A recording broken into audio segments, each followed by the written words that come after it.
Welcome to Car Shopping Insider Strategies. I'm your host. I'm known as Deshone the Auto Advisor. If you have 60 to 90 minutes to spend with us, we're going to talk about how you can make sure you're saving thousands on your next car, not just your next car, but every car you get for the rest of your life. I spent 10 years in the auto industry, 5 with Mercedes, 5 with General Motors, and now we do these streams Monday through Thursday. You can catch us at 12 p.m. Eastern time, and you can get your questions answered live. We do rebroadcast this show for those of you who couldn't make it, or if you want to share this with a friend or family, we'll rebroadcast the show throughout the day. But Monday through Thursday, we are live. You can meet us here to get your questions answered. So I welcome everyone. You're going to hear me talk about the sponsor of our show, which is my digital book. It's my new digital book. It's called Cars from Home, 7 Steps to Saving Time, Money, and Avoiding Dealerships. We've gotten hundreds of testimonials and we've gotten lots of reviews on this book. People like you using it to get below market purchases, below market leases, below market new cars, all from home. 99% of your transaction should be from home. That's how you put dealers against each other. That's how you see the whole market. The only reason you should be in a dealership is to test drive your cars, is to have your car appraised if you're going to sell it, and to pick up your car if that dealership doesn't deliver. So we're going to get into some serious Q&A. I see we got a lot of people checking in on TikTok. Good to see you, Cindy, Cowboys, Hoop you 42, EJ Mobile. You guys can feel free to start typing your questions. I have my man Dolan in the background moderating, and he's going to bring in all the questions we get so that we can make sure that everyone gets an answer. All right. So feel free to start typing. We do have a welcome special from my new digital book. It's normally $97, but for 30 minutes, you can get yours for $24. That's 75% off because I want you to have this information and I don't want money to be a barrier to you having this information. So you can get yours for $24. If you get to my TikTok bio, the Instagram bio, the YouTube comments, and the Facebook comments before 30 minutes, you got yours for $24. It's worth $97 and more, but $24 is better. I'd love for you to have that special. So feel free to start typing and we'll get to it. Nigel, Kodak, good to see you. Rob, Enrique, this is our Wednesday, May 7th live show. So for those of you who may want to know, are we actually live? I'm going to be saying the dates on the show just so everyone who is live knows that we are live and they can actually type your questions. So while you guys are typing, I want to tell you about this 7-step system that you want to be operating in. You don't want to be out here winging the car buying process anymore, the car shopping process anymore. This is 7 steps. Whether it doesn't matter whether you're a high mileage driver, bad credit person, good credit person, lease person, purchase person. 7 steps. First step is the most important question. How many years are you keeping your next car? This is the most important question because we need to know how are we going to beat depreciation. Depreciation is what we call the unseen expense. If you buy a car today for $40,000, you don't drive the car one single mile. You don't even drive it. Say you don't need it. You park it outside your house for 1 year. $40,000 car. Come back in a year, what's that car worth?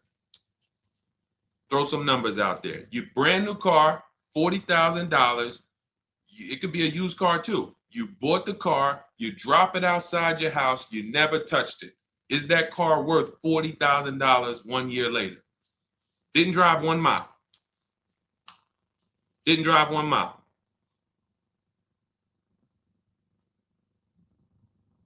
Let's go. Throw some numbers out there. What do you think? What do you think a $40,000 car is worth after 1 year?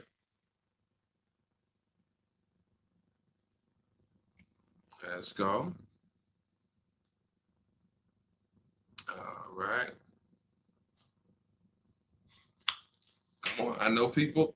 Let's get. I sometimes listen. I'm going to say this because y'all know I'm a straight shooter. For those of you who are just new here, I have to let you know, most of the people who have a hard time with us getting to the money, literally getting to the money. It's not a matter of the information. The information's proven. We got thousands of people using it. We got thousands of comments. We got hundreds of testimonials. It's the ability to focus. It is the ability to focus. We live in a world where it is very hard for people to focus, and that is where you lose. So I'm letting you know, when you come here to Car Buying Insider Strategies, you have to lock in. If you're going to be here, if not, you're not going to be able to win. You're not going to be able to use what we teach to literally dominate your car buying processes and have total wins, like Milligan, almost $30,000 off an electric car. Like, Just Ralph saving $5,000 off his brand new 2025s. He bought 2 of them.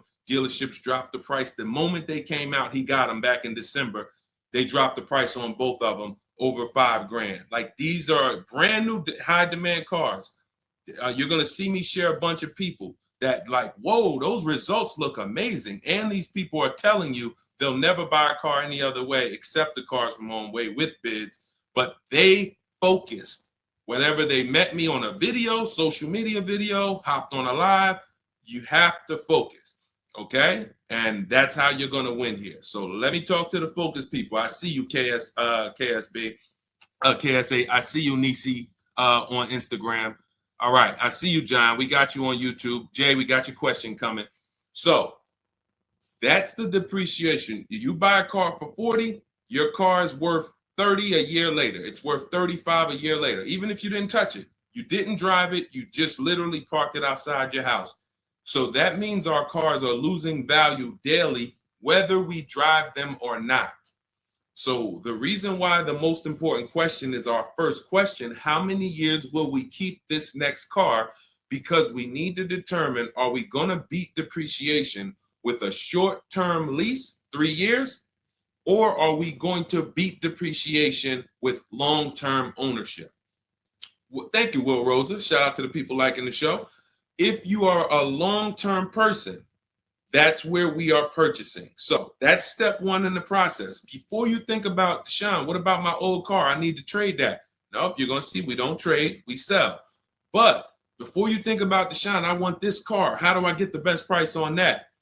Before I think about anything, we are thinking about how are we going to beat the unseen expense, depreciation, because that is what most people overlook, and depreciation kills them, and they don't realize how much depreciation has killed them until they come years later to try to replace their car, and they're like, wow, that's all my old car is worth? Who's had that happen? Who understands that every time you have gone to replace your old car, if you replaced it in 3 years, 5 years, 6 years, besides the pandemic, when every single car was worth $7,000 more than what it was really worth, so you could buy anything and you could win. Besides those times, isn't it more likely that you went to replace your car and you're like, whoa, that's all this car is worth? Man, that's all you're giving me? Because the depreciation has really, really set in, and we have not held the car long enough to have that win. So that's why this is the most important question. Then we move to equity assessment, where we get bids. Then we move to deal structure, where we structure, what does a great deal look like? What does it look like if I lease this vehicle and it's a great deal? Not these bad deals I see on commercials. What does it look like for me to budget and make sure when I go shop, I'm not going over my budget? In fact, I want to shop way below my budget. That's what we do in step 3. Takes us about 10 minutes. Then we move to shopping. This is the fun part. And I want y'all to understand something. Shopping is deciding what you want. It's not buying it. It's not buying it. Shopping is deciding what you want. Okay? And what we tend to do is we mix shopping with buying. When I was in the dealership, I would have people, man, Deshaun, I don't know how I ended up with a car. I just went to Home Depot. I was going to Home Depot. I said, let me stop by the dealership. And now look, I'm leaving with a car. That's mixing shopping with buying. We don't want to do that. And then we move to step 5, which is we're multiple offers. Multiple offers. So you're going to hear as you stay on the stream and as you understand what we do in the Cars from Home process and why people are saving so much money and they're so happy enjoying their process is because of those 2 words, multiple offers. It puts you in control. It puts you in the driver's seat. It makes you feel like you are the prize. You're not begging anymore. Who's been in a dealership feeling like, man, why am I begging these people to take my money? Will anyone be honest? Anybody be honest and say, man, anytime you've been in the dealership, have you ever felt like, why am I begging these guys for me to give them $20,000 of my money? $50,000 of my money.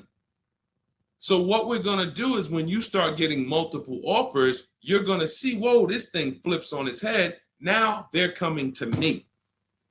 Okay, so this is just initial mindset of the difference with the Cars from Home process. Step 6, we go and tie up our paperwork. Again, if you notice, all of this stuff I'm talking about is done from home. The only thing we do in that dealership is test drive, come on home. And you're going to start now enjoying your test drives. So you probably can't even, you've probably been scared to go test drive. Sean, I'm scared to go test drive. I don't want to, because they're sitting you down. Thank you, Paul. Thank you, Paul Sperling, for being honest. I see you on Facebook. That's where you've been nervous. Man, I don't want to go test drive. I'd rather just, but what you're going to start doing now is enjoying the shopping because you're test driving, going to another dealership, test drive this. Sometimes people go with their families and say, hey, family, good news. We're going to go out this weekend. We're going to test drive a bunch of cars and we're going to decide what the right one is for our family. The kids are happy, wife's happy, husband's happy. Yes, let's do it. Get to the first dealership, test driving the car. All right, what do you think, guys? Oh, it's okay, it's all right, it's nice, we like it. Okay, now the kids think we're going to see 3 vehicles. Next thing you know, Dad's sitting down with the salesman. Hey, we got a great sale, today. It's a 1-day sale. That's a lie. Really? Oh man, what does the sale look like? Oh man, and for those of you who know, I'm not the public. I'm an insider, so I'm telling you from being in the dealerships. You get what I mean? Like I respect people who never were car salesmen and they're trying to teach you guys how to get the best deals. God bless their hearts. I'm telling you from inside.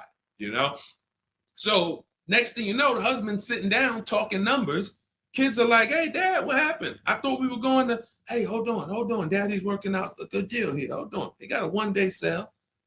Not realizing they've completely taken you off your shopping process, which is your power, deciding what you want. And then once you decide what you want, you have multiple dealers compete while you sit at home. Right where I'm at, right where I'm sitting is where I have made my last probably 5 car deals for myself and my family from right here. Bids. So now that we open it up, we gave you a little mindset of what Cars from Home is about. We got questions coming in. I see Jay on YouTube. I see Robert on TikTok. For those of you who want to know if we're live, we are live. It's our Wednesday, May 7th episode. We're live every Monday through Thursday at noon. But you might be watching a rebroadcast and you might have someone ask the same question that you're going to ask because we do replay the show throughout the day for those who couldn't catch us live. All right. So Dolan, let's start bringing in these questions. I see we got some coming. And Instagram, you guys type your questions. We're live on Facebook, YouTube, Instagram, and TikTok. All right. What do you think about the Flex Car Leasing Company? Let's see. It's Flex Car Leasing. All right. Let's see if we can find out about Flex Car. Live large, spend small. Sounds like a good quality lease. That's literally, listen, I leased my first car, I was 22. I had other friends buying cars. My payment on my Pontiac G6 was $256. It was a $20,000 car. I never had a problem with it because it was always under warranty and my other friends were out there, buying cars they were paying double what I was paying. And again, if you're keeping your car 8 years or longer, forget about leasing. You should be shopping for a below market purchase.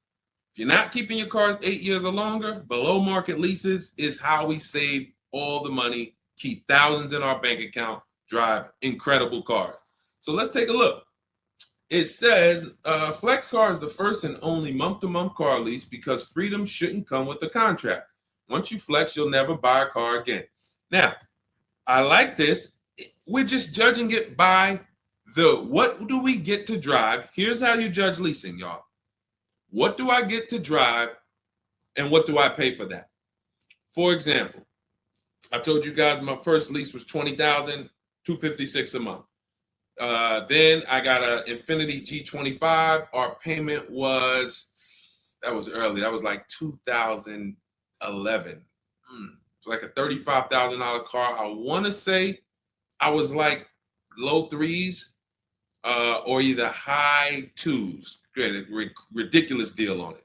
Wasn't no more than that because after that I got an Infiniti Q50, $45,000 car. My payment was $325. After that I got another Q50. I had 3 Q50s in a row. My next payment was $345. My last one was $365. That was all of these are $45,000 cars. No money down. I do not put money down on leases, and I teach you how never to put money down when you're shopping. When you know you have a great lease deal, then you can put money down. Let me give you an example. So let's say we shop all our offers. You're going to see dealers all over the place. Once you get multiple offers, you guys are going to see, thank you so much. Shout out to the people sharing on TikTok. Shout out to the sharers. Everyone who shares this broadcast, I appreciate you. Everyone doesn't share, but I appreciate the people who do share. I don't take it for granted. You know, and your friends will be upset if they find out you sent them out. They went out, bought a car, got ripped off, and then you're like, hey, you ever hear that guy, Deshone? No. Oh, yeah, I watch him all the time. Why didn't you share his channel with me? That mess around, you know, the friendship's over. So make sure. So share with your friends. But anyway, so when we consider that leasing is a value play. So leasing is how much car can I drive for X amount of money?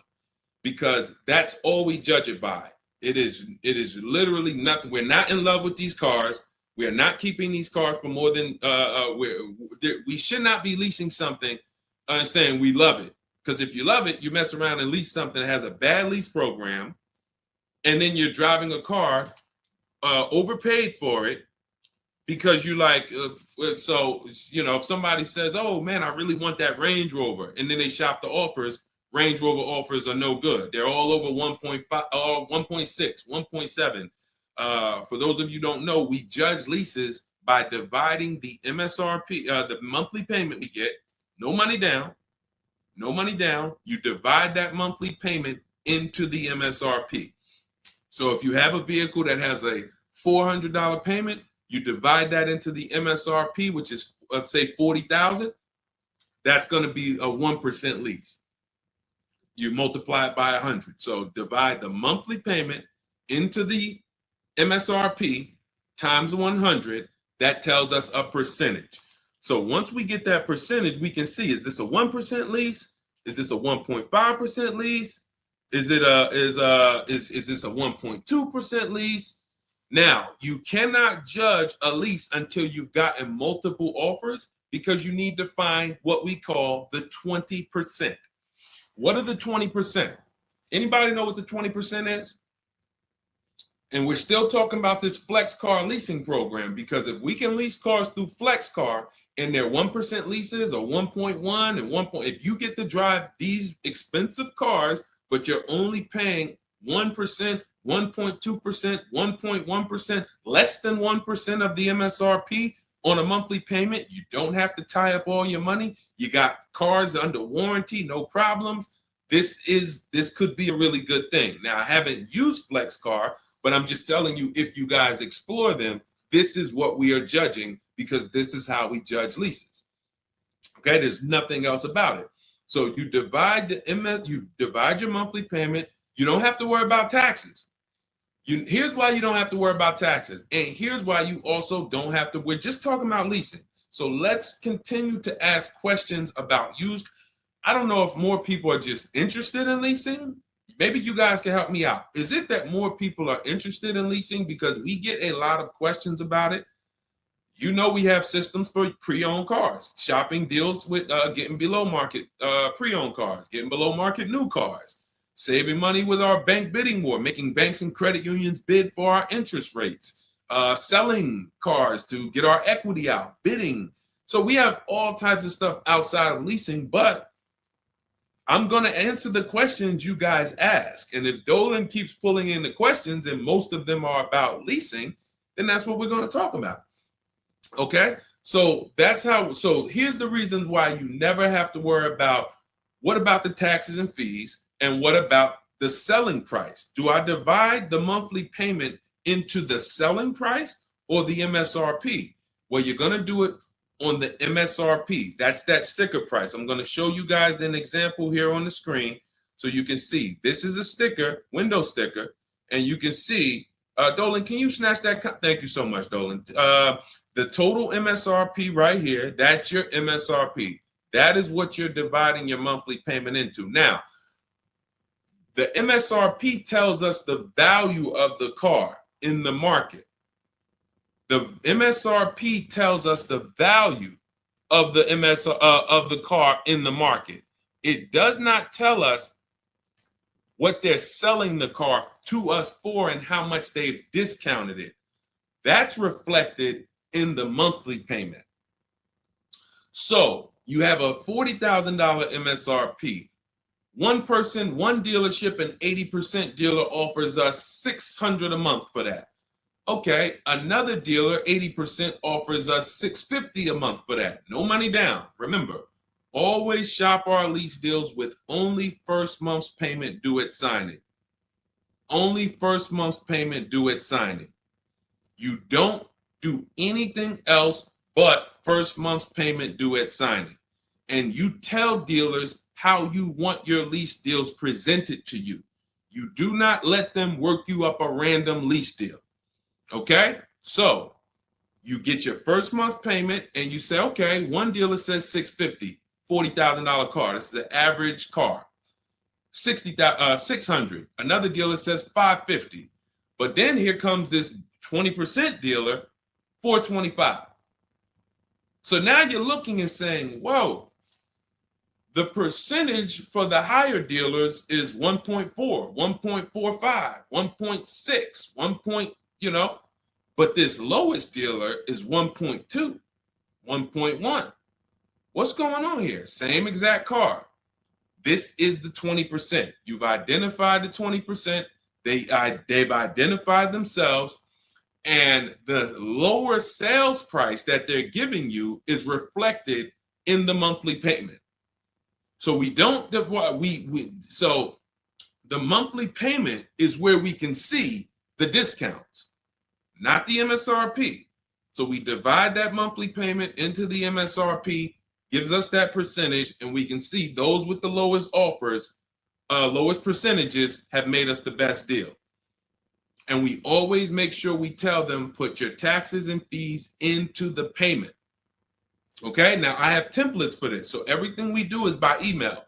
If you guys want to take this and use it, you want to try calling around, just remember this stuff.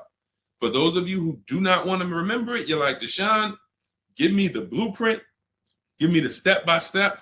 We have everything in my digital book, Cars from Home, 7 Steps to Saving Time, Money, and Avoiding Dealership. I wrote the templates out. You just fill them in, blast them out. We show you something we call the 25-to-5 strategy, where you connect with 25 dealers in 20 minutes, and your goal will be to get 5 offers. So as our welcome offer, you can get your copy for 75% off, normally $97. But if you head to my TikTok bio, you won't leave the show, Instagram bio, YouTube comments, or the Facebook comments, you can get yours for $24, which is going to be 75% off. It's a digital book. You'll have it by the end of the stream. Okay? But this is very important. When we're judging lease deals, whether it's through FlexPay, whether it's through an individual dealership, it does not matter. We are judging them based on value. And the lower percentage I'm paying to drive X amount of car, the better value that we're getting. Okay? That makes sense? Type dollar signs if that makes sense. If anybody needs me to go deeper on that, we can certainly go deeper. Okay? I just had to, there's somebody named Pop. We blocked him on TikTok. He said, talk too much drama to drive a car. He never say that with a house. And if he would, he's totally ignorant. And here's the thing. We have been taught by the auto industry, a multi-billion-dollar industry, that we know as the public takes advantage of people and rips them off. As an industry, not every dealer, but as an industry, they take advantage. They do not get sued. We have people who are driving the same cars, paying $200 more, same exact car. No one is getting lawsuits. You're ripping us off because you've taught us that we should be able to come into the dealership, make a $30,000 transaction on the low side. The average car price is probably 40, 45 grand. They've taught us that they've taught us we should be able to make that decision in 1 hour with no real competition and no real information. So when we talk about strategy and the way we save money, when you look at somebody like a Marie, hey, just wanted to reach out and say thank you. I love these emails, by the way. Those of you who have my book, who are using it, please continue to send me these types of emails. Marie said, just wanted to reach out and thank you. Using the guide, I saved over $13,000 off MSRP, got my payment to be hundreds lower per month and maintenance included with no money down. Just wanted to say thank you. 2025 GLC 300 coupe, fully loaded. Now, some of you have this exact same car, or you know someone with it. You know someone with it. And they probably went out, got it traditionally in 2 hours, did very little shopping because they wanted this car. But Marie used the cars from home process, got my book, $24. Hopefully she got it at the welcome offer for $24. And that $24 investment saved her $13,000 off this new car. $13,000. We are not here on Wednesday, May 7th, to talk about hundreds of dollars. And these are the people who would be warning you guys to say, hey, you better have a process. And if you don't, that's okay. You don't need a process. Just know you're overpaying. And just understand that the car business has mastered sending you down the road in your car and you overpaid and you're smiling. It's a very, very powerful business, multi-billion-dollar machine where you could send hundreds of people down the road smiling and they literally overpay. You just made $5 grand on them, $8 grand on them, 10 grand on them. That, you know, there's a saying in the car business, the happiest customers are the ones you make the most money on. That is a saying. So the happiest customers, the ones that are no, hey, listen, you got to do better, man. Hey, man, I'm still not happy because you still don't feel like you got a good deal. Those are the people that you make the least money on. Still making money on them because they're not comparatively shopping. But the ones who, oh, Joe, you were great. You made this so easy. Go see Joe, everybody. Meanwhile, Joe's making 8, 10 grand on you every single time. So appreciate the people who value having a process for the most expensive purchase some of them are going to make. We're not buying homes like we used to. So some people, cars are going to be the most expensive purchase that you make. So I appreciate the people who value how serious that process is. All right, Dolan, let's keep them going. Next question. We got a lot more coming in. Lady V, how are you? What are the major updates for the car buying strategy? Oh, are you in Cars from Home? I announced, Lady V, let me know, because it sounds like you're talking about a post I made to our private group. Actually, if you check Leasing Like a Boss, what we just did is we turned our 25 to 5 shopping process, which was you. By the way, guys, this is somebody, we have 2,300 people in our inner circle who use the Cars from Home strategy. They don't like reading, not all of them. They prefer videos and coaching. We have coaching calls first and third Wednesday. We got one this afternoon. But what she's asking, I announced that we were upgrading again our process because we made it even shorter. And guys, we're getting cars in 45 minutes. We're getting lease deals in 45 minutes over a 3-day period, 45, 60 minutes. Literally, we are having people bid in a process that used to take us, even our people who are good. Like you look at somebody like Rosalie. Rosalie, some of you know if you've been on the stream, I continue to celebrate her. She got 3 cars. At once, she had to get 3 cars for her sons. A Nissan Rogue, $36,000, $399 a month, sign and drive.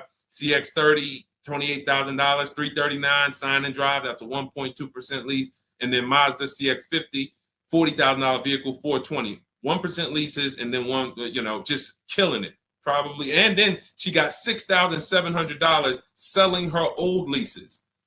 She sold 2 leases because in step 2 of our process, we teach you how to sell not just your cars that you own or that you finance. Who didn't know you could sell a lease? Type me. Let me ask this too. Who didn't know you could sell a car that you did not have the title for? It's not paid off yet. Let's ask both. Who didn't know both of those? Because I've seen people in my career that say, listen, Deshone, as soon as I make my last payment, I'm coming to get that. As soon as I get the title. And I'm like, where did you think that you had to wait for the title paid off to? So who didn't know that? So literally, I see you, Nina. Thanks for being honest. Appreciate you. All right. Thank you, yours truly. I appreciate the people who are always willing to be honest, because you're the ones who are going to really, if you can't get the bad news, you are literally not going to be able to get to the good news. Like, you got to realize the people who they have a very tough time is they just think, Deshone, I know way more than you. Even though you've been in this thing since 2006, you got all this experience, you done worked for this, been a finance manager, had your own brokerage. Deshone, I still think that I know this more than you. Very tough time helping them. But other people, you guys can win very simply. So when we look, she's asking, we were getting these cars in roughly an hour and a half, 2 hours from home. Now I'm doing it in about 60 minutes, but I created a quicker process, cut some things out, and we just are uploading new things to our membership page that are going to have people literally popping in over a 3-day period. Morning, 10 minutes, afternoon, 10 minutes, evening, 10 minutes.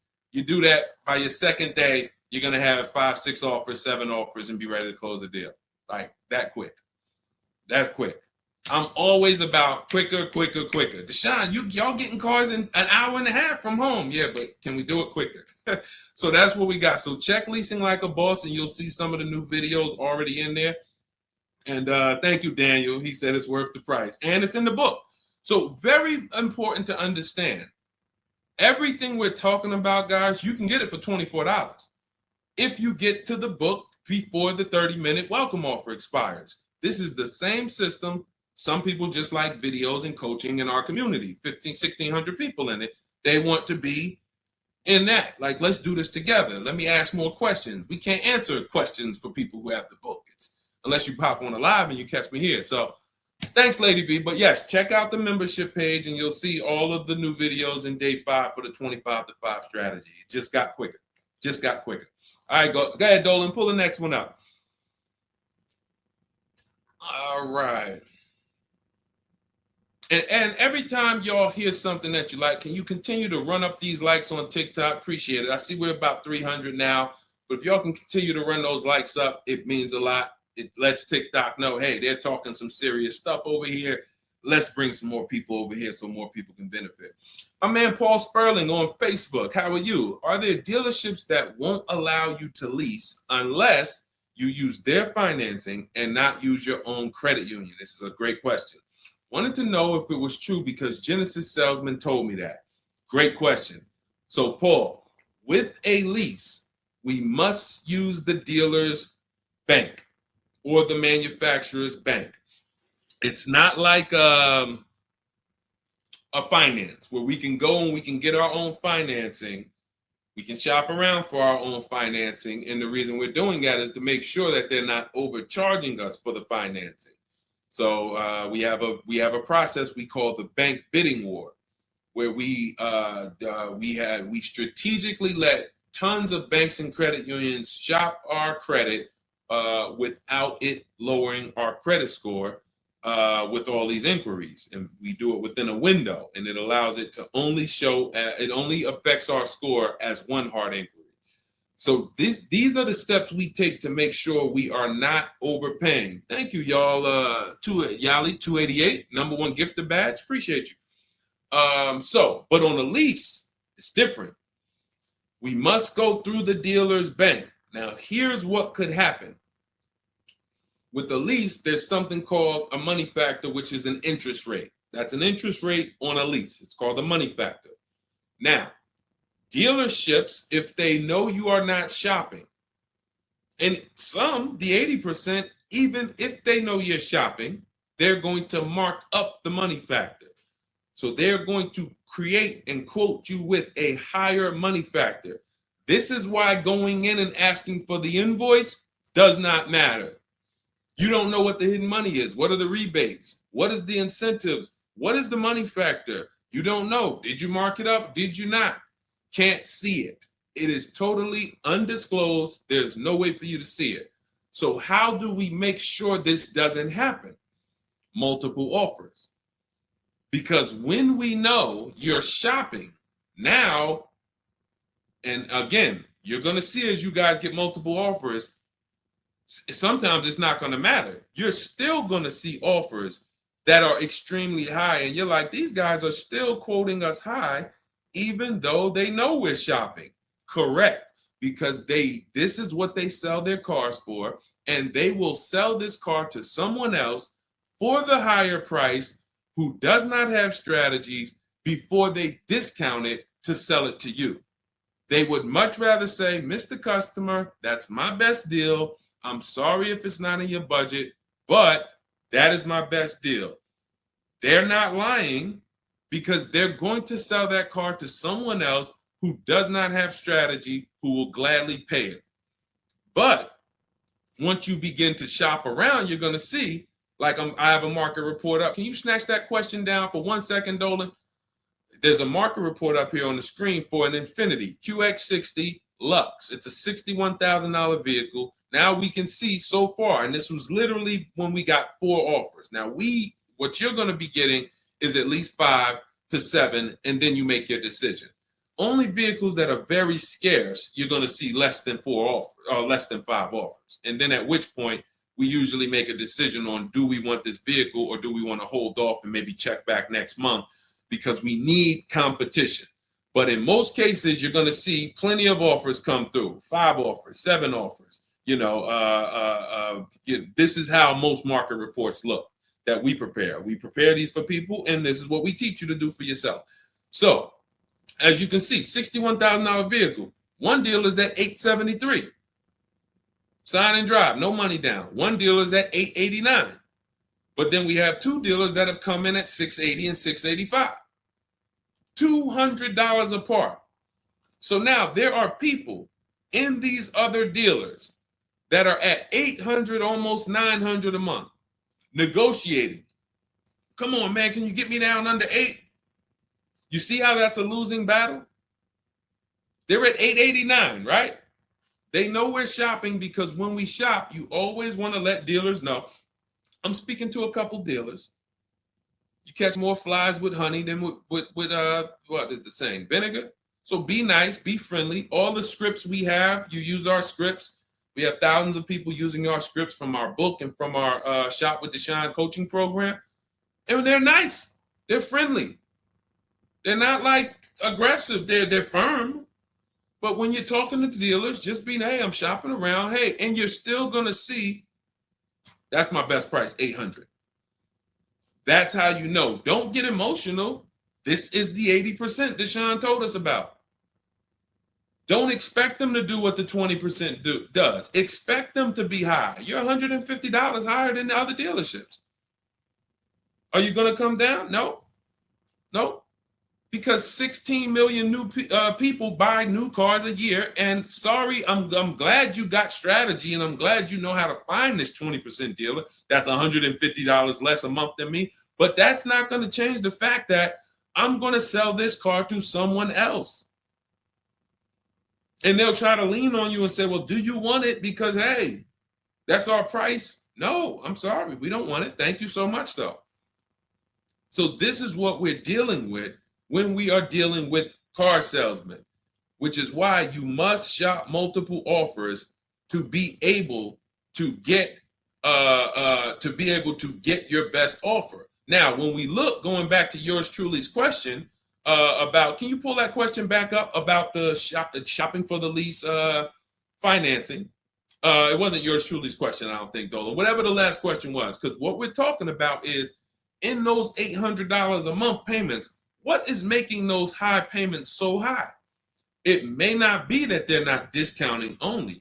It might be that they're not giving a big discount, and the finance managers are so used to robbing people that they say, listen, every single lease quote that y'all quote, make sure you put 1 point in there for me. Every single lease quote. Do not bring me a lease customer if you don't have any padding in that money factor for me. And that's what they do. So they are not going to lower the money factor. They can't. There was salesmen. I remember when we were salesmen, they used to start negotiating the rate. Hey, what if I could get you down to 3.9 or 4.9? The finance manager come out and say, why are you saying that? You're giving away my money. You negotiate the car price. You negotiate with their trade with them. You don't negotiate my money, because the finance managers are like, hey, when it comes to that rate, that money factor, those interest rates, that's my money. And there are some dealers who have it built in, which is why you must comparison shop. You stay at home. Again, if you want to do it your way, you want to call around, you want to get at least 5 offers. Using our way, we'll show you how to get 5 offers, contact 25 dealers in 20 minutes, and then literally in minutes, you got offers coming into your inbox. But whether you're doing it our way or whether you're doing it your way, stop doing it their way. Their way is just come on in, think you can negotiate back and forth, and then once you hear a number that you feel like it sounds good, that's when you take it. Losing battle. Okay? Let's go, Dolan. Pull up the next one.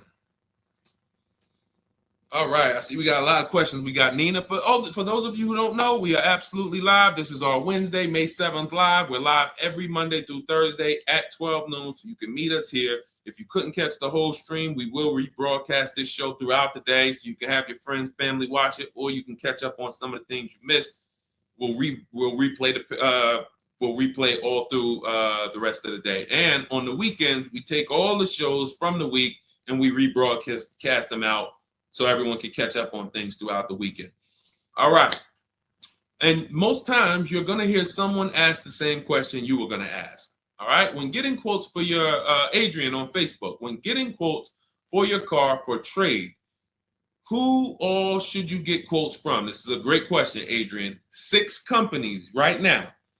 6 companies. And we could throw a 7th in because Rosalie sold hers to We Buy Any Car. So this is step 2, guys. This is called the equity assessment, because we don't trade.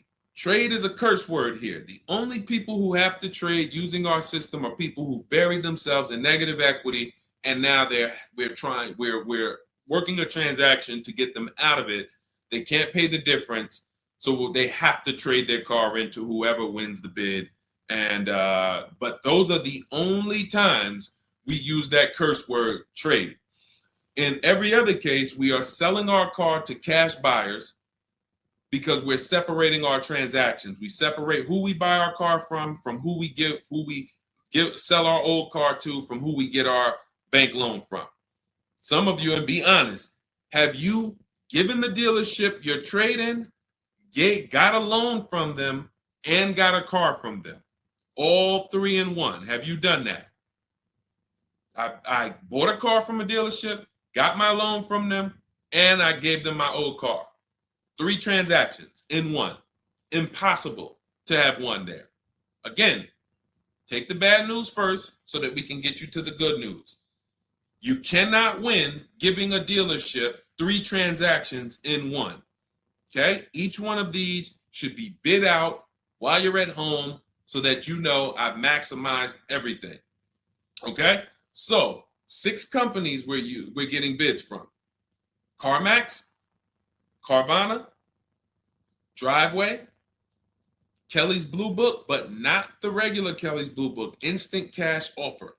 Kelly's Blue Book Instant Cash Offer, where they connect you with a local dealership that gives you a cash offer. Auto Nation, cash offer. Car Gurus, cash offer. All three of them connect you with a local dealership to get a cash offer. Now, when you throw in We Buy Any Car, or maybe a local cash buying company that you might see commercials with, hey, we want to buy any car, we'll buy your car. All of them. Now, this takes about 25 minutes to do to get all of these quotes, but you're not getting, this is a third of your transaction. So those of you who are like, I'm just going to trade, God bless you, do you. But you're not going to make the money we make. You're not going to make the money Rosalie made. Sold 2 leases, put $6,700 in her pocket at the end of the lease. And what many of you, do I still have Melissa's See, Melissa, many of you who are going to learn that you have not been a long-term person and you have been buying your cars, you're going to get your bids, and then you're going to put a ton of money in your bank account because you're going to lease with no money down. And once you lease with no money down, I don't think I have it up. I think it was from last year. And because we're just showing all 2025s and 20. Yeah, that's all we're showing right now is, recent people, but some of these, Dolan, I'm going to go back and grab because some of them were unique in that when you see you've been somebody who's been taking loans out and you're like, Deshone, every time I buy a car, I take loans out 5-6 years. I go trade the car in after like 4 years, or maybe I pay them off and then I go and trade them in. And I always end up really not getting nothing. I got high payments every time. And then whatever my old car is worth, I use it for a down payment for the new car. I don't really see where that money goes. So this is a repetitive cycle. What you're going to do is actually get your cash bids, realize, all right, I've been breaking the 8-year rule. The 8-year rule says if you're not buying your next car to keep at least 8 years, you should be getting a below market lease. That's what you should be shopping for. That's going to save you thousands upon thousands of dollars more, and you're going to drive better vehicles. If you're keeping your car more than 8 years, then you should be shopping for a below market purchase, new or used, based on your budget and your values. So the 8-year rule. So you say, man, I've been breaking this 8-year rule. I'm not keeping these cars 8 years. Let me go and shop for my below market lease next time. So my normal car that I would normally trade in, not really see where that money's going. Now I'm going to bid that out to CarMax, Driveway, Carvana, Kelly's Blue Book Instant Cash Offer, Driveway, Car Gurus, and We Buy Any Car. I'm going to see the highest bidder. The highest bidder might be like, because Melissa, I think she made like $14,000.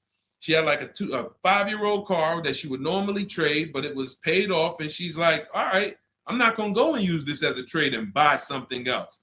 She gets like, you're going to have like 12 grand equity, 15 grand equity. Beautiful. And what's going to happen is when you shop for your below market lease, you're shopping with only first month's payment due at signing. So you find your lease, you've already been paying super high payments because you've been purchasing. Now you're like, whoa, I could drive this new car and it's $200 less than what I've been paying. I don't got to put no money down on this thing. You pull out of there with a super low payment, new car, and you got a $12,000, $15,000 check going in your bank account. Got my car, and now I can see where my equity is going. It ain't going to you, dealership. It ain't going in that car. It's going in my bank. And this is, that's one of the most beautiful things I love to see. And it only happens for people who have been, unfortunately, programmed and brainwashed to buy cars. They don't keep them 8 years. And then when they come to the revelation, now it's like, boom, equity goes in the bank. I'm driving new cars for cents on the dollar. Beautiful. All right. And that's why you do the equity assessment before you shop. Step one, we decide how our 8-year rule. Are we buying to keep more than 8 years or less than 8 years? That's when we know, lease or purchase. Then step two, equity assessment. Let me see what my current car is worth. My current lease is worth. Can I make any money on it? Am I upside down? That's what we do at step 2. Okay, so once you guys really follow this process, your whole car buying is going to change. You'll be moving just like everybody else is moving. Just like Brian got his first lease. First lease using our system. He said, just finalized my first ever lease using your system. 2025 HRV Sport, all-wheel drive, $30,500 MSRP for $395 a month.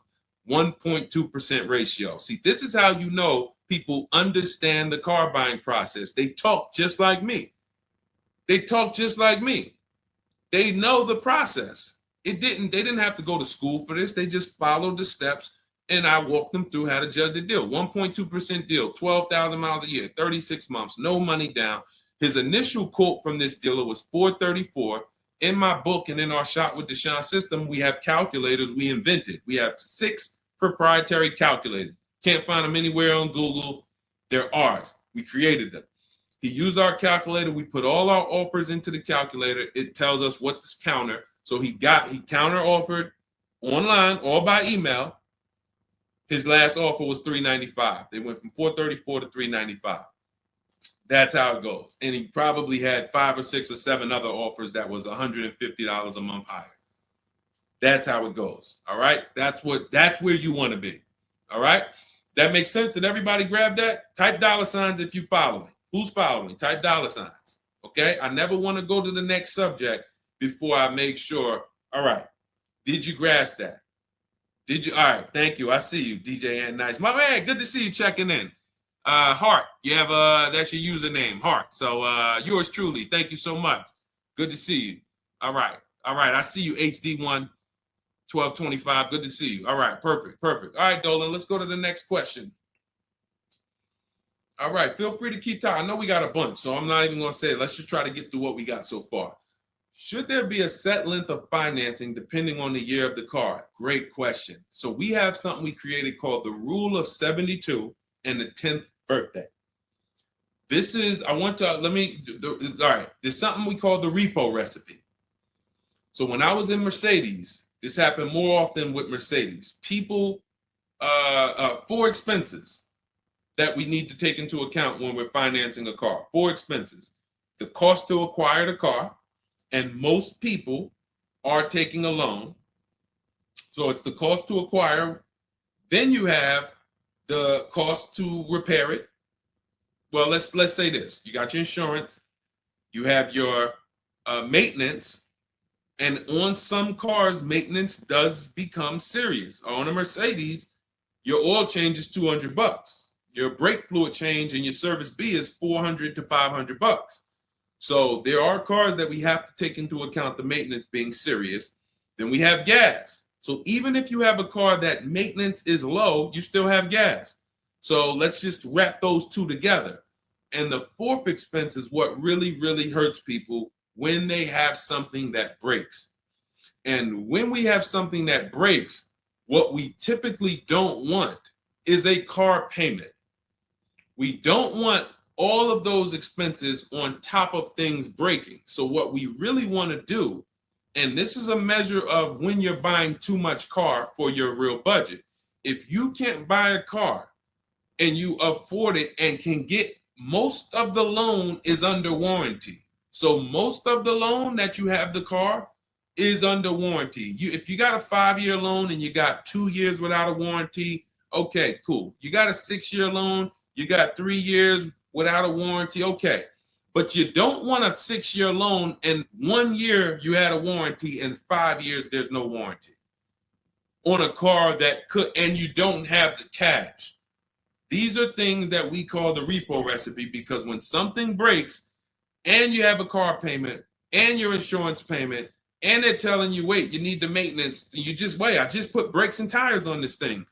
This is enough for some people to say, whoa, I can't afford to put $5,000 into this car in 60 days. Or so how do we prevent this? We prevent this by making sure we're not taking a car or a loan too long for the year of the car. And the longest loan we want to take is 72 months.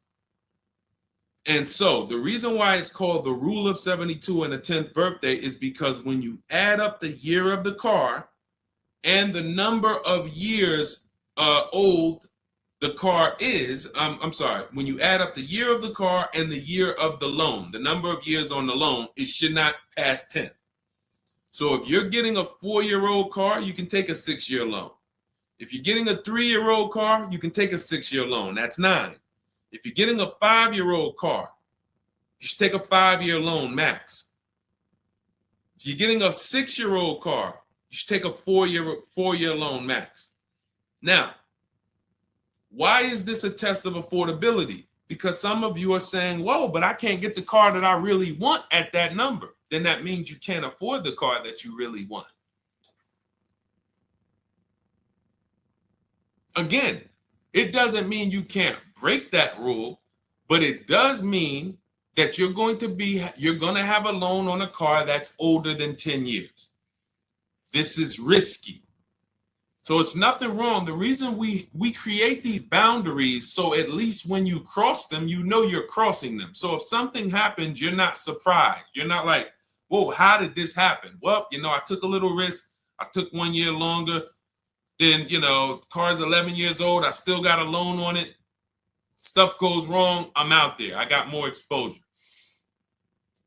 But if we use that as a gauge of affordability and say, you know what, if I can't afford a 6-year loan on this car, then I can't afford the car. If they're telling me I got to take 7 years, that's why we cap both. We cap the number of years you should take at 72, absolute longest. And some of you know we default to a 5-year loan when we're shopping. This will also help you because you'll look and say, 5-year loan, every $5,000 is about $100 per month. So as you're shopping and you're looking at cars, you should be saying to yourself, all right, $20,000, that's about a $400 payment. All right. And that's if I put no money down. You got your taxes and fees. Maybe I'll take care of the taxes and fees, but that $20,000 car is going to cost me about $400 a month, 5 years. $80,000 car, you're looking at, divide that by 5,000. That's $1,600 a month for 5 years. Doesn't matter how high you go. But when you don't have these rules and you go in, here's what tends to happen. You look at cars that are way more expensive than you could afford, and you say, hey, can you get me to this payment? And a salesman, are they ever going to say, no? They're going to say, oh, let me see what I can do. Next thing you know, they come out and say, hey, good news, I got you to $1,000 a month. Hey, good news, I got you to this. Way below what our rules are. Way below than the $5,000 every 100. So you got to say, how did they get me to way below the every 5,000 is 100? How many years is the loan, sir? Oh, well, listen, what's more important to you, the payment or the number of years? Well, both are important to me. How many years is the loan? Well, right now, this is an 84-month loan. This is a 96-month loan. Wait, so 7, 8 years? 8 years, 9 years? You're talking like, yeah, well, and that's how you get jammed up. So if you keep these boundaries in place, longest loan I'm going to take 6 years, 72 months. When I'm shopping for a car, if I'm purchasing it, not leasing, I am looking and saying every $20,000, every $5,000 I'm going to borrow, it's going to cost me about $100 per month. If you do these things, look at the car. What's the year of the car? 5 years old? All right. Max I want to do on that car is a 5-year loan. Oh, it's only 3 years old? All right, I can stretch to a 6-year loan if necessary. You keep these boundaries, you will be safe. You stay far away from the repo recipe. When things tend to go wrong at that 9, 10 year, 11 year mark, you got to put some money into the car. Car is paid off. You don't have to worry. Okay? High dollar signs if you guys followed that. We can move on to the next question. Everybody clear on that? Colin Moore, welcome to the community. New follower. We are live. It is our Wednesday, May 7th episode. You may be watching us live at noon, or you might be watching a rebroadcast. We rebroadcast the show throughout the day until our next show tomorrow, which is at noon. Monday through Thursday, we're live at noon. You can please tell your friends who are shopping for cars, meet us here. they'll be shopping for cars in the next 6 months. This is where they want to be. And they really don't want to wait. I mean, I'm trying to get people to stop waiting till they need a car to go and start learning this stuff. You want to be in the market 90 days before you need a car. We've been programmed again to wait until, and it's probably the anxiety. I put it off to the very end. We've just been programmed to wait until the very end, and then we go in and now we have desperate vibes. We're like, oh, I got to take anything I can get. We really want to be strategizing our car purchase early in the market, able to say no to offers very early. This is power, where you can say no. You can email. We have dates that we give the dealerships of, hey, this is when I could buy a car. I could buy it today, but I don't need it for, 2 months, 3 months. That really puts us in a position of power because everyone they're dealing with is desperate, walking in saying, I need a car today. Oh, I hear these cars are hard to get. All of this wrong, desperate energy that's going to make them pay more. That's what they want to sell. We come with, no, we can make a deal today, but we don't have to make a deal today. And when we come like that, it really positions us to, next month, the car salesman will be like, man, I ain't sold a car in 4 days. Oh man, let me call Kevin Gilder. Hey, Mr. Gilder, are you still in the market? Yeah, I'm still here. I told you I got until I got a couple months. Oh, cool, man. Listen, I think I could get that offer you made last month. We couldn't do it last month, but we were super busy. Everybody was in here, man. We charging them all of this money, but right now we're pretty desperate, and I would like to take your offer to my manager. Sure, definitely. That's obviously not what they say, but that's what they're thinking. So you want to be positioned for that. If you shop every single time in an emergency, you're not going to be able to be positioned for that. Okay? We don't want to be in the habit of emergency shopping. Not here. Once you have this way, you'll be like, oh, man, I could get in the market early. All right. Go ahead, Dolan.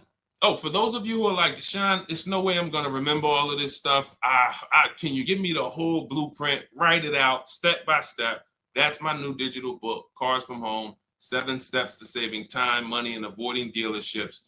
And it's 7 steps, whether you are purchasing, whether you're leasing. We get below market leases. You're going to get below market leases, below market new cars, below market used cars, below market financing, because you're going to have banks and dealers bidding for your financing. If you're a high mileage driver, there's 3 different strategies for exactly how you need to be moving as a high mileage driver. If you have negative equity, there are 2 strategies in there to help you move from negative equity to your next purchase. This is all in 7 steps. Very simple to follow. So you can get your copy. It's normally $97, but you can get your copy. Part of our welcome offer, 30 minutes only. If you visited already and that timer started, once 30 minutes goes to 0, it is now $97, which is worth every penny. But I'd rather you get the welcome offer.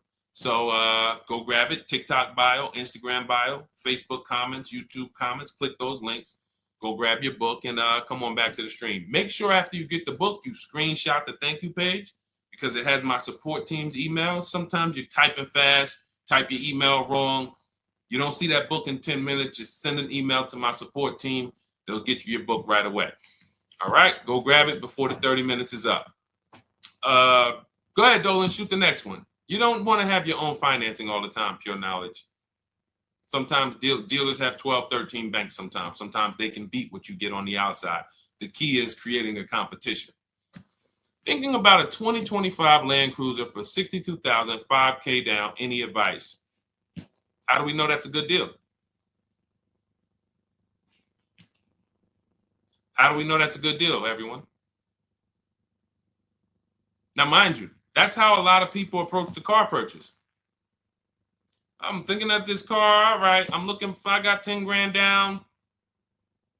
What we haven't, so here's what you discussed in this statement. I'm gonna read this question again, and you're gonna see 2 pillars that unfortunately we're combining.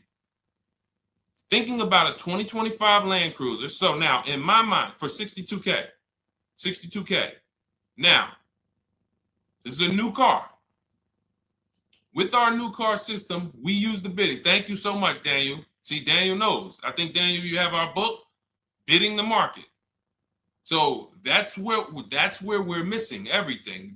So now we're looking at the new car, which means what our process is, we're connecting with 25 dealers to get bids. If you said, Deshone, I called around, spoke to several Toyota dealerships, and the best dealer that I found who's going to offer me a car is going to give me $8,000 off. But I got 5 offers. I got 7 offers. Some people said they're not going to do any discount. Some people had $3,000 in fake fees and dealer adjustments. Some people had protection plans and they took off a little money, took off $5,000, but they had all of these fake fees. So it's really not even like they took off $5,000. But one dealer didn't have the fake fees and he discounted $8,000. Boom. That's a bid. You did it manually. Didn't do it our way. That's just fine. But that is allowing you to have the peace of mind that I'm getting a great price on the Toyota Land Cruiser. Separately now, we're moving to our financing because you said $5,000 down. Therefore, you're getting a loan. So we would now have banks and credit unions bid to now submit offers to you within a 24-hour period. You have all these banks, credit unions online bid for the loan, get the best interest rate. We give the dealer a chance to see can they beat it. In which case we bid out the loan, we bid out the car purchase, and now and watch this. I'm home doing that before you even get home from your dealership. One visit, you're in the dealership 3 hours. I'm popping into my email minutes at a time, 15 minutes. I'm hopping on. I'm getting banks to bid in an hour. Everyone's bidding. Boom, boom. I'm getting dealerships to bid. You're still at the dealership. You're just meeting the salesman. You're still wondering, do they have a black one? Hey, he said he had a black one. He was going to pull it up. All right. He comes back with silver. Oh, you don't have black? Oh, no. Well, listen, somebody's trying to dig it up in the back. We're going to see. Why don't you drive this one and then maybe we'll see. Okay, listen, I'm here. Cars from home people, we here moving. We already gotten offers coming in. You still waiting for a test drive. This is how we move. So not only is our process and the way we shop the key to getting all these offers, like again, you look at somebody like this was crazy. Val Boss lady, $51,000 vehicle, zero maintenance, look. She got a 1.1% lease on that. Let's look at where's Sean? My man Sean, because Sean was actually one of the $72,000 vehicle. He saved with the rebate and with the dealer discount. He saved $21,000 off of it. $21,000 off of it.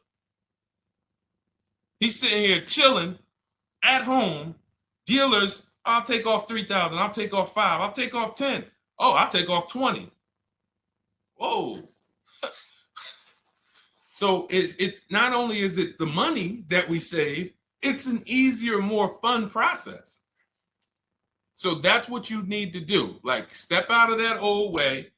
Understand that I need to get multiple offers for the Toyota, and I need to get multiple offers for my financing, and I do that right here from home, where nobody can come into my house and say, hey, get into the dealer here. What are you doing there trying to shop from home? We see you. You're not going to break our programming on you. You better get up right now and walk into this dealership so we can charge you more. Who's going to do that? While you in your living room, while you at work? Dealers bidding while you're at work. Never been to a dealership. It's freedom. Multiple offers. Yes, Lady V. That's my 2 favorite words. I swear, if I didn't wear unlearn, relearn, I'd be walking around with a shirt that said multiple offers. All right, let's go, Dolan. Shoot the next one up. We got time for a few more. Let's go. A few more questions.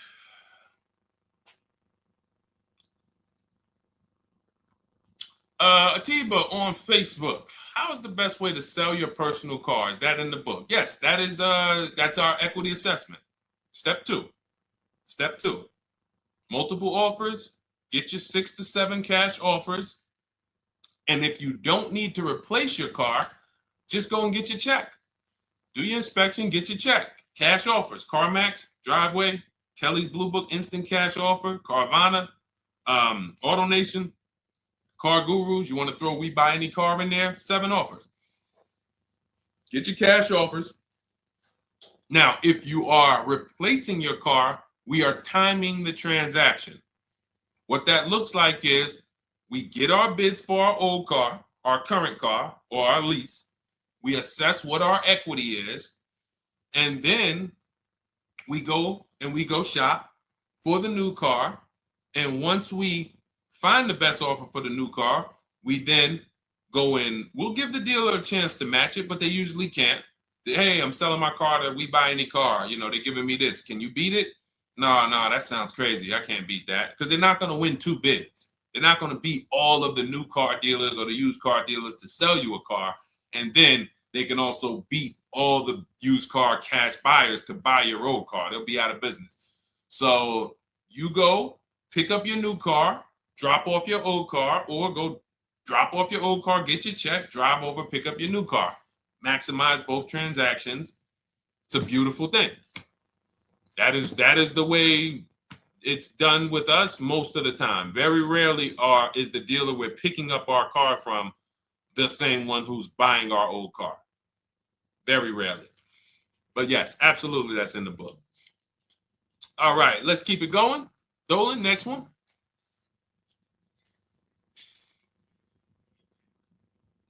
Daniel Thompson. Deshone, I've been keeping an eye on a used vehicle that has been sitting on the lot for over 60 days. What is a good amount to ask off the sales price without teeing off the dealership? Thanks for your time. So if you've been watching the vehicle, and this is the benefit of being in the market early, used car markets change, used car trends change. You can see prices going up, you can see prices going down, you can save inventory that you've been looking at. You know, I show you in our multiple marketplace strategy how to save the cars that you're looking at, create these save listings. Every new car that pops up, you get an alert for it.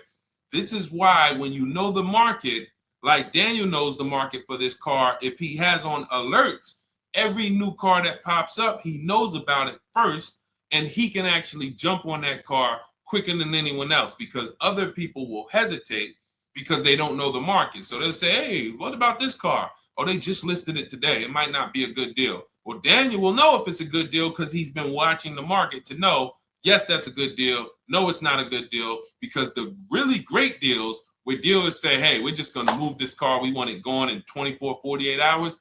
Those are not going to last. So literally, once they list them, you want to be able to say, oh, I saw that first and I know the market. Hey, you call, oh, just got a cramp. Went to the gym earlier, dehydrated. Went to flex and my arm said, no, you're not going to do that. So, but once you know the market, you literally can jump on things fast. Now, in the case of also watching the market, in this case, we see a vehicle that's sitting. Long as we verified there's no bogus fees on it, only fees on a car we're purchasing, used car or new, should be tax, documentation, and motor vehicles. That's it. Tax, documentation, motor vehicles. In some cases, in certain states, you may see smog or something. Should be very small. Very, very small. Shouldn't be anything else for $300, $400, $500, $600. Tax, motor vehicles, documentation fee. Those are all legit fees. Everything else is a made-up fee to try to make money. Now, there might be some value in some of the things. We have a service plan that we added that we selling on all our cars. Okay, but we got to compare that to the dealers who don't have that stuff. So what you want to do is look at the low side of the market, the way we teach. So if you're looking at the low side of the market, Daniel, for example, and you see, all right, all the low prices are 21 to 22. The cars go up to 24, 25, 26. I see some up there for 27. Okay, but the low side of the market is 21, 22. And this is how we watch the used car market, because we want to watch the low side. Now, the low side is going to be where the worst cars are. What do I mean by that?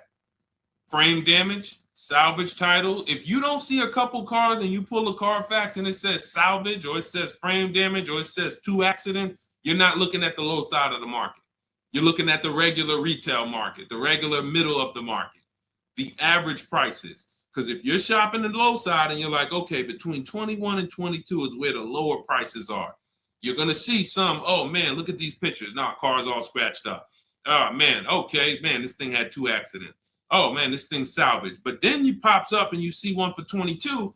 You pull the Carfax. Carfax looks good. Maintenance looks good. Boom. Oh, now you know. So Daniel, if you know the low side of the market, now you're trying to see maybe this car has been there. It's $2,000 more than the low side of the market, but maybe they're getting desperate. So you make an offer that's right where the low side of the market is. So let's say the low side of the market is 21, 22. This car is listed for 24, but you know this thing been there for 2 months. You make an offer of 21. They might say, hey, listen, no way we can do that. Most we can do is 22. In which case, you won. That's why you want to know where the low side of the market is. Because if they accept the offer and then your offer was too high, then you regret it. So if it's 24, it's been sitting there, you offer them 23, 22.5, they say, yes, we'll take it. Then it's like, man, was that the low side of the market? No, the low side of the market was 21 to 22.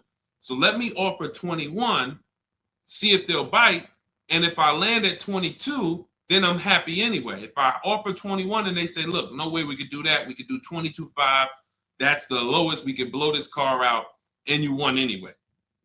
This is why knowing the market, this is all we teach. Whether you're in Shop with Deshone or a video checklist, or whether and watch this. The thing about our process is every time you use it, it gets quicker. So the longest it's ever going to take you to get a car using Cars from Home is the first deal. Second time you coming through and you're like, okay, I know what to do now. I know where to go now. Yeah, I remember this from my last time. I remember this. That's why Rosalie got her QX60 last year. And then she got 3 cars at once. Because she's like, I got mine. Now I just got to rinse and repeat 3 times for my sons. So that's what you need. That's where you base your offer on those things, Daniel. All right? All right, great job. All right. All right, it's go ahead, Dolan threw up one more. All right, I'm trying to see. I'm looking at time and I'm like, all right, let's go. All right. Is it true that finance bank will require a certain amount down to get you approved? Absolutely not. Absolutely not. You can do no money down financing. Here's what's happening if anyone's requiring money down for finance. It could be based on your credit, but more often than that, it's based on how much you're trying to borrow relative to the price of the car. So let's say a car is $25,000. Now, this is how the ability to shop affects your deal in the long run. Because if you overpay, the bank is not going to tell you. It's not their job to say, yo, you're overpaying for this car. But here's what happens. Let's say a car that is a good deal would come in around $25,000. Good deal, good value. Now, you don't know what you're doing. You go in, you pay, you get a car, you're like, okay, man, I'm looking at this car, man, it's about $28,000.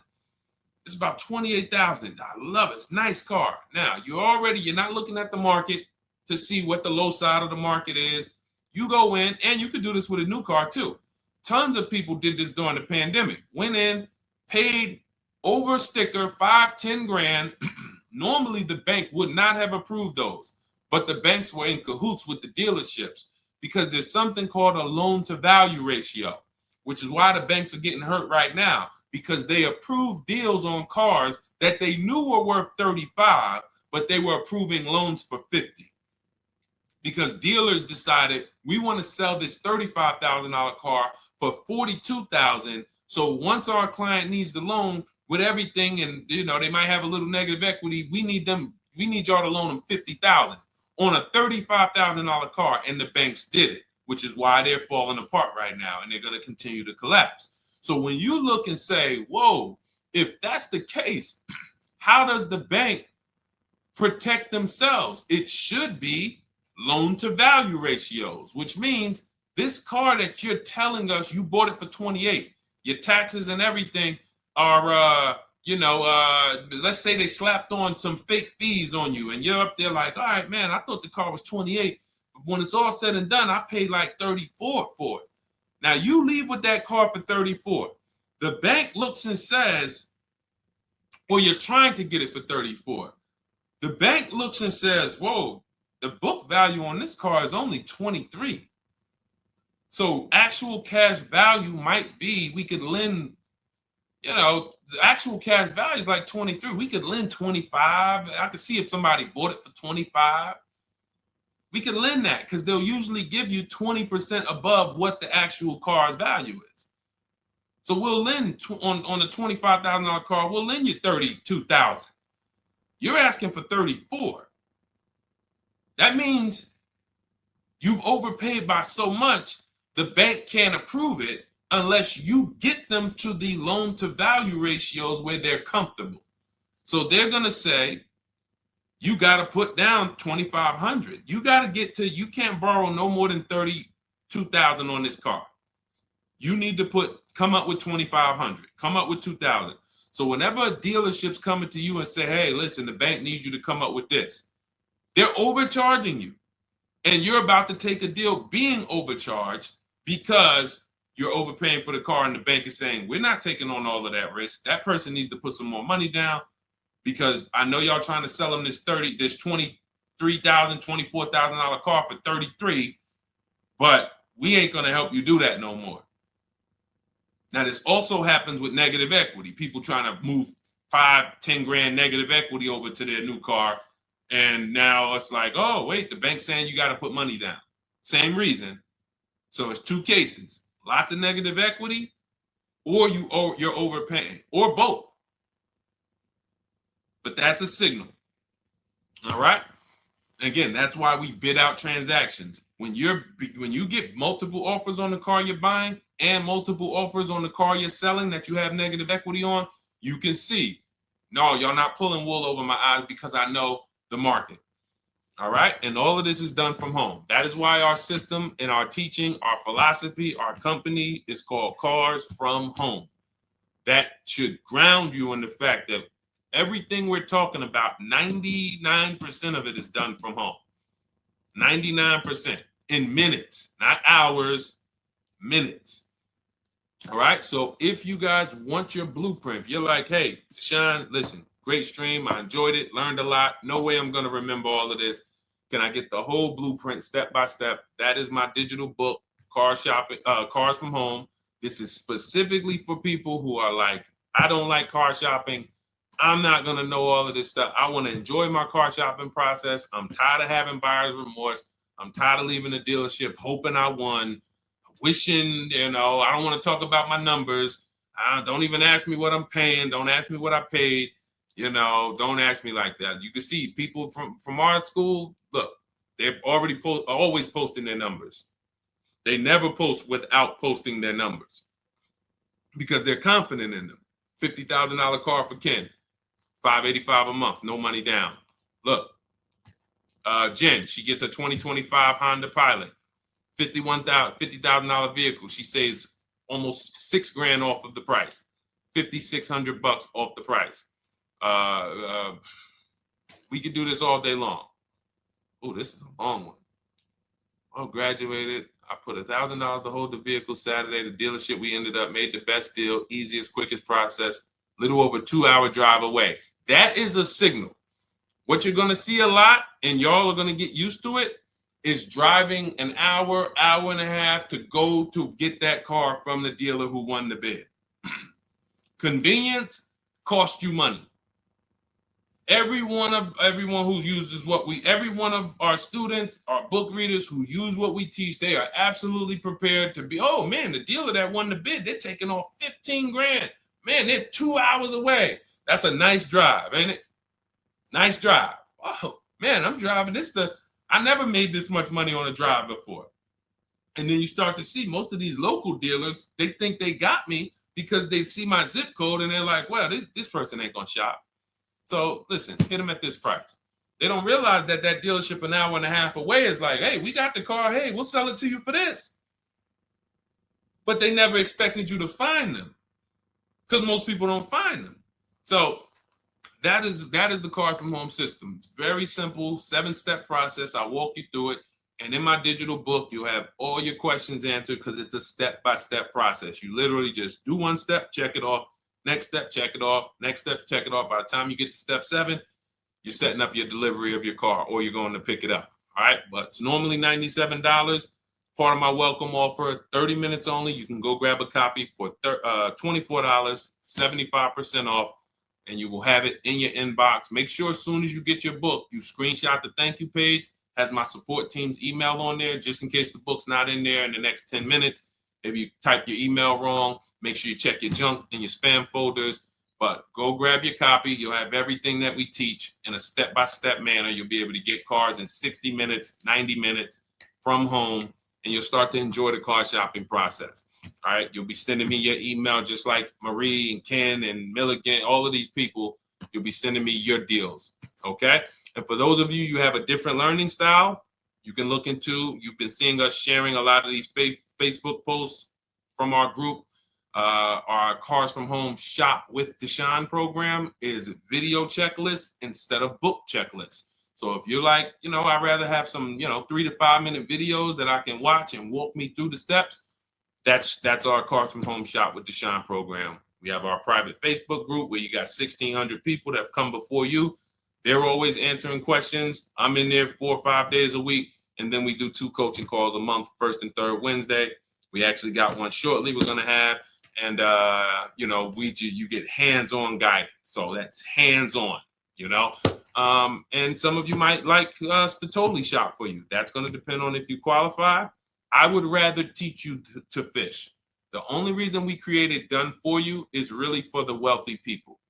I don't want you paying us to go shop for you. I would rather teach you to fish.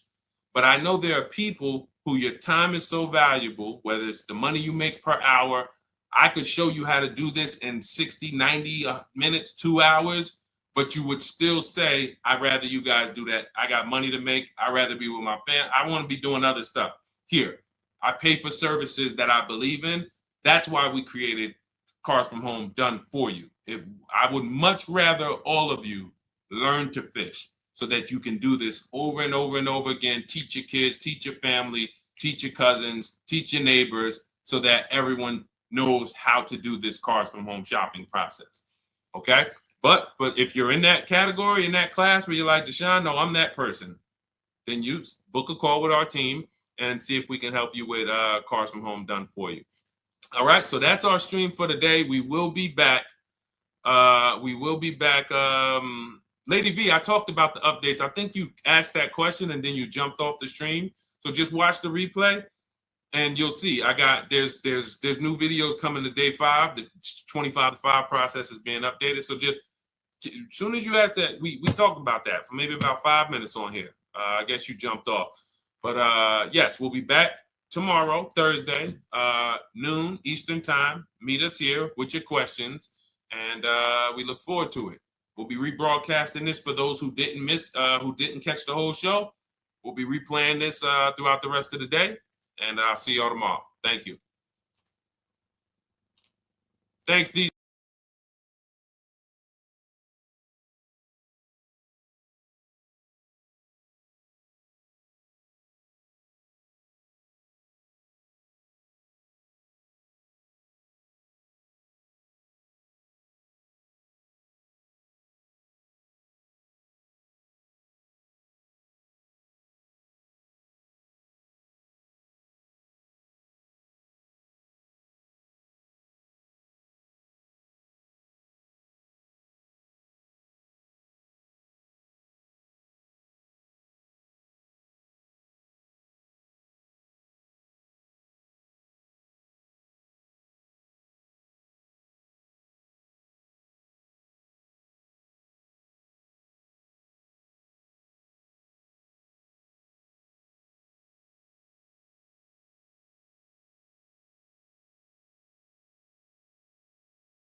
All right, welcome to Car Shopping Mistakes Live. This is our Monday, May 12th episode. We are live Monday through Thursday from 12 to about 1:30. My name is Deshone. I'm known as Deshone the Auto Advisor.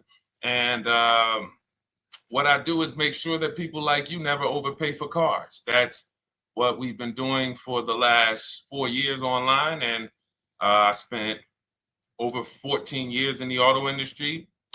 Worked for General Motors for 5 years, Mercedes-Benz for 5 years, had my own new car brokerage. And now I focus on making sure you have the strategies you need from the inside. So what you're going to see is my perspective is very different, being inside dealers for 14 years. And so you can feel free to start typing your questions. Again, we are live every Monday through Thursday. You can mark your calendar so you don't miss a show at 12 noon Eastern time. And no question is off limits. There's really nothing that I think is going to catch me off guard. So, feel free to start throwing your questions out. First of all, who's shopping for a car? If you're shopping now, or you will be shopping in the next 6 months, type me in the comments. Who's shopping or will be shopping in the next 6 months? Because what you're going to see is you don't want to wait. A big part of what I teach is making sure you're positioned to get great deals, which is not waiting until it's an emergency. Now, sometimes you have an emergency, your car is totaled, your car was stolen, you have less than 30 days with your rental car and you have to get a car. That's different. But we don't want to go into a $30,000, $50,000, $100,000 transaction waiting to the last minute. So who's shopping for a car? Let us know in the chat. Let me know. Hey, yours truly. Great to see you. Great to see you on YouTube. We are live on 4 platforms: YouTube, Instagram, Facebook, and TikTok.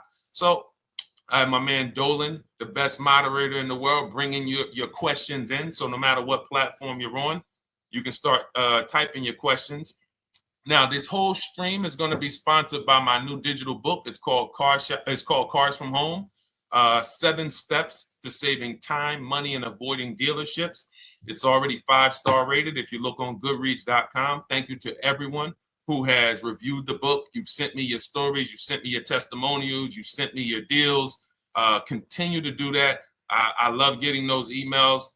It makes a big difference. People like Marie, she got 13,000 off using the book, using the steps. It's a simple do-it-yourself blueprint to really, really maximizing all the money in your car deals. And you can get a copy for the next 2 hours for 75% off. It's normally $97, but as part of our book launch special, you got your copy for 75% off, $24. So you can go to my TikTok bio, Instagram bio, the YouTube comments, or the Facebook comments. We have a link for you, and you can grab your book. You won't leave the stream. And you can come on back. Feel free to ask as many questions as your heart desires. All right. Good to see you, Nikki. Happy Monday. Great to see you. All right. So, okay, Dolan, let's start bringing in the first question. I want to check in on Instagram. And yours truly on YouTube asks, which fees can be negotiated on an offer for a used car? Great question. There's only 3 legitimate fees on every car when you're purchasing it pre-owned. Doc fee.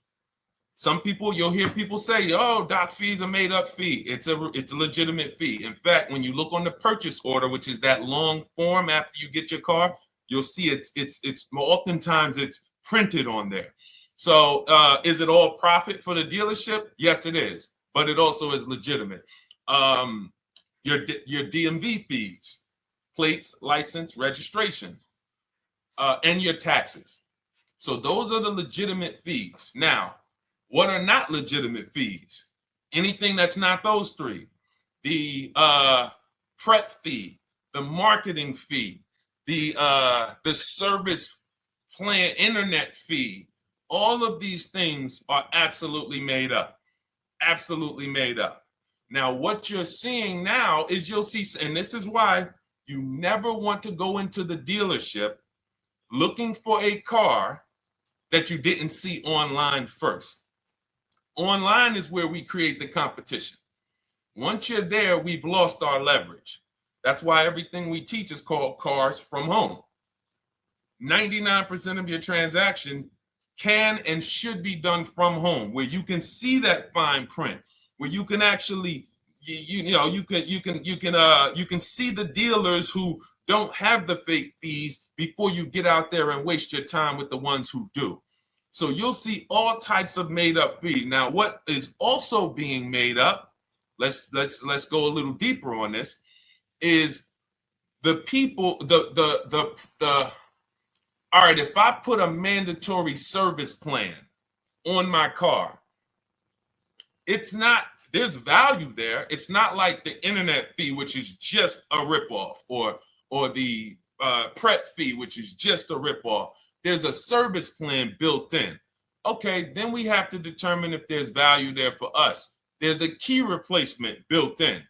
But here's how I would like you to think, yours truly, and anyone who's in a similar situation. You'll be shocked. Anyone who'll be shopping for a used car, type the letter U. I want to drop a couple things for you to keep in mind and lock in. If you're going to be shopping for a pre-owned car, type the letter U. So yours truly, when we're looking at cars, what we want to do is we want to see, oh, sorry, hold on. I'm just, oh, thank you to everyone who shared this broadcast with a friend. I appreciate it. If everyone shares with one friend, we'll change the auto industry in less than a year. So you want to look at, as you're looking online, you want to be able to see the low side of the market for the car you're shopping for. So let me give you an example. Let's say you're shopping for once you have your budget, you want to try to get as new of a car as possible. If you don't see cars in that budget, go 1 year back. I always like to do 100 miles. You don't want to just do this neighborhood shopping, because here's again, as someone who's been in dealerships or who was in dealerships for 14 years, I can never be in dealerships now. No dealership I wouldn't want to work in a dealership, but there's no person who could tell you guys the unfiltered truth and be in a dealership. They're going to get fired. So, but here's what you'll see. The total cost is what matters relative to how much the car was when it was brand new. I don't want you to pay attention to what they're offering the car for, because that is a made up number based on algorithms and market. Who's ever seen somebody, sometimes you're on a website and it'll say, this car it's a fair deal. It's a good deal. It's a great deal. Who's seen that? That's based on an algorithm. It doesn't actually, it's not real value. Here's what's real value. Let's say you're looking at 4 Honda Pilots. They're asking $22,000 for one, $23,000 for the other, $24,000 for the other, $25,000 for the other. So 22, 23, 24, 25, right? Now you're looking and you're like, well, these cars look a little similar. You know, this one, what's the best deal? Once you get the new window sticker of that Honda Pilot, you'll see one of these Honda Pilots was $45,000 when it was new. This other one was $46,000 when it was new. But this other one was $53,000 when it was brand new. And that's the one that's actually giving me the biggest discount. That's the value. Without knowing the original price of that car, we can't determine what value we're getting in the price they're offering us. And when we don't do this, we make this mistake. We end up doing what some people did during the pandemic. They paid the same price for pre-owned cars as they were when they were new. Everyone didn't do that, but a lot of people did because they thought this was my only option. There were people who paid $27,000 for a Toyota Camry that was brand new, $28,000. This is how we prevent that. When we call that in Cars from Home, in my book, the true value discount. And this is how I bought my Infinity truck. I was literally looking at 3 of them, 4 of them. They all had similar prices from 30 to 31.8. And literally the one of them was 46, one of them was 48, one of them was 52, and one of them was 55. So when you do that math, and I have a calculator in my book that does it for you, but it's simple. You just put the MSRP in and you create and you divide the asking price into the MSRP. And you'll see, oh, wow, this deal is giving me 42% off. This deal is giving me 30% off. So you see how simple it is now to shop when you look at it, when you're looking at it that way. Oh, this deal is giving me 30% off the original price. This deal is giving me 44% off the original price. Then you weigh those things out. Now, how? I know what some of you are thinking, Deshone, how do we get the original window sticker? You get the original window sticker. Some brands have it on the Carfax. They have a deal with Carfax. And then sometimes you can Google Maroney label. You're looking for this. I'll show a picture of Maroney label. That's a window sticker. This is what you're looking for. Maroney label. And you can do window sticker, new window sticker. There is a service out there that gets them for $5. Again, I'm not affiliated with it, but here's what you should be looking at. That $5 is like my inspection on a home. I'm only doing this for my top 3 to 5 cars. Top 3 to 5. And once I get that, boom, now, if you're not doing this, there's no way you can get great deals on used cars. It is literally impossible because all you're doing is basing it off of smoke and mirrors. So I'm here to tear back, to reveal this whole industry is smoke and mirrors. It's all about psychology, and it's not about you winning. It's about dealers making you think you won. Hold up. Wait. Wings Buff on Instagram said the audio is not working. I smell sabotage towards you. Let me know if the audio is not coming through clear. Let me know, and we'll try to adjust it. I don't know. Yes, exactly, Amanda. It's called real value. Real value. We call it the true value discount. That's what it's called. So it's biggest discount from the original price. So when you're out looking for pre-owned cars, your only mission is to look at, you can ask the dealer sometimes, hey, you got the original price of the car? Again, you don't buy a new car without it. Thanks, Creole Queen. I appreciate it. She said on TikTok, we're fine on TikTok. I don't know why it may be coming through different on Instagram, but maybe log out, log back in, and let us know if it's something that is just coming through on Instagram.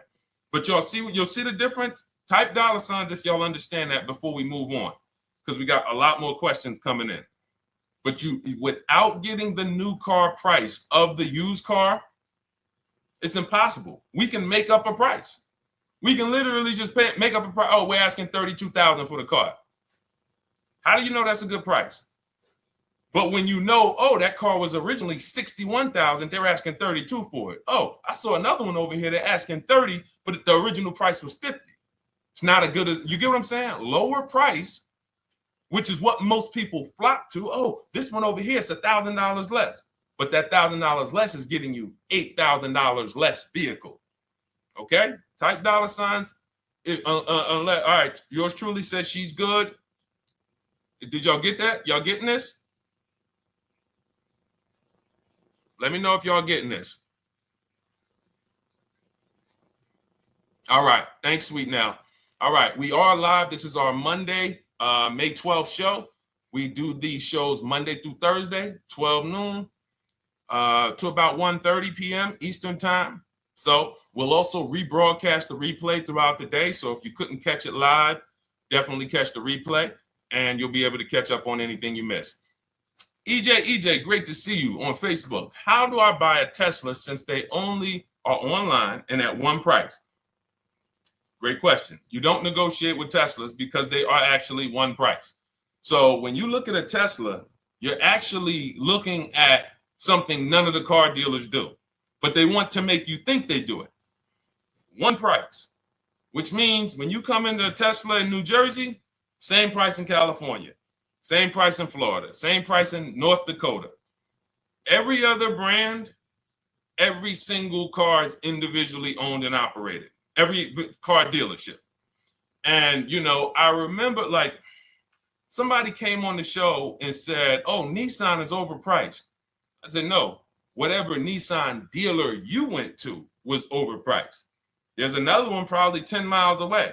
There's another one 15 miles away. There's probably 8 more of them within 25 or 30 miles. When they can make you think, oh, we're all the same, they got you. Big mistake. Very expensive mistake. Thinking every dealer is the same. They're all different. Even the ones that are owned by the same people, most times are still in some competition with each other. But Tesla, unless you're buying a pre-owned one price, no matter where you go, no negotiation. That's what it is. No other brand is like that, though. Go ahead, Dolan. Next question. Good to see you, Nia. Good to see you, Chantel Davis. Vanessa, good to see you, Maze of Empathy. Jonas checking in on TikTok. Great to see everybody checking in. Yes, exactly.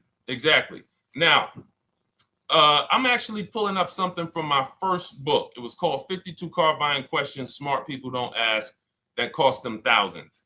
One of the questions was, how, when, and why should you visit a car dealership? How, when, why? There's only 3 reasons to be in a car dealership. 3 reasons. That's it. You're there to pick up your car because they don't deliver. You're there to test drive a car, or you are there to have your car that you're selling them appraised. That's it. You're meeting with the used car manager to have a car appraised. That's it. Everything else we do at home if you want to get the same results that the people are getting who are getting. Look, this is Christopher. Thanks so much for these resources. Read your entire book last night. I've already been underway trying to put my deal together. What a great book. I have my quotes together, and now I'm ready to take the next step with the calculator. Now, what he's talking about, notice he said I have my quotes, plural, because we teach something called the 25 to 5 strategy. You're connecting with 25 dealers. This is for new cars and leases. Different process for used cars. You're connecting with 25 dealers online. I'd show you how to do that in 20 minutes.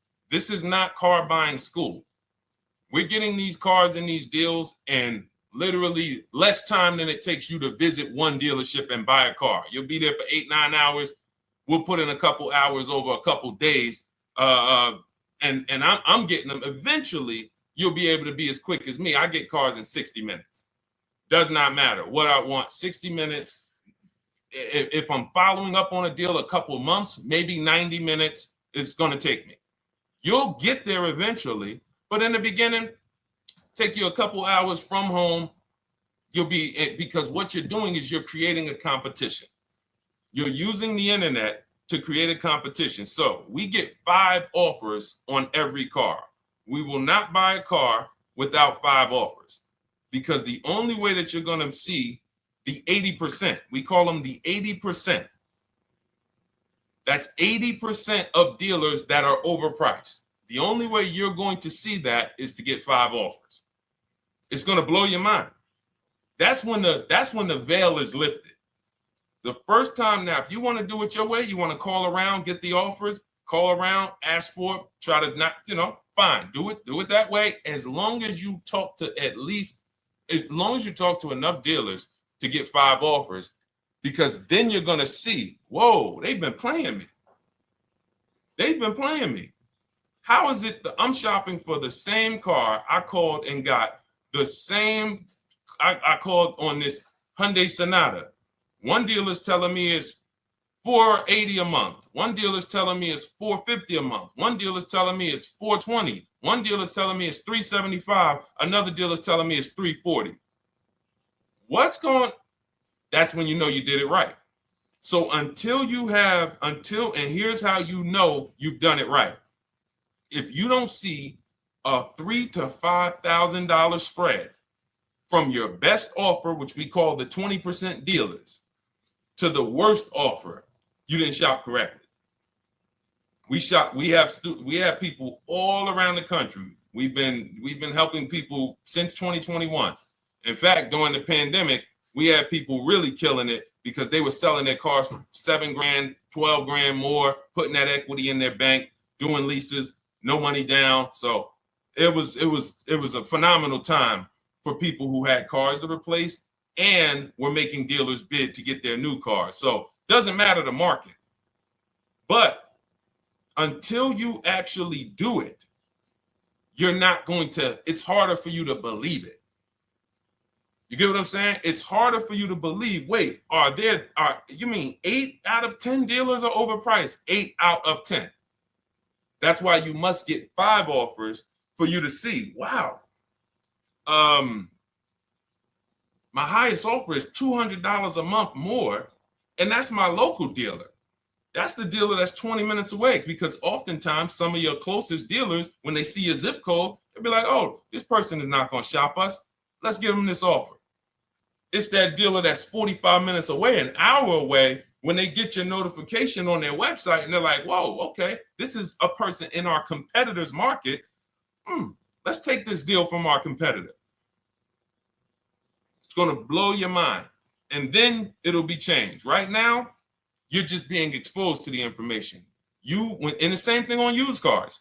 The best value used cars are $3,000 to $5,000 less than the highest price used cars.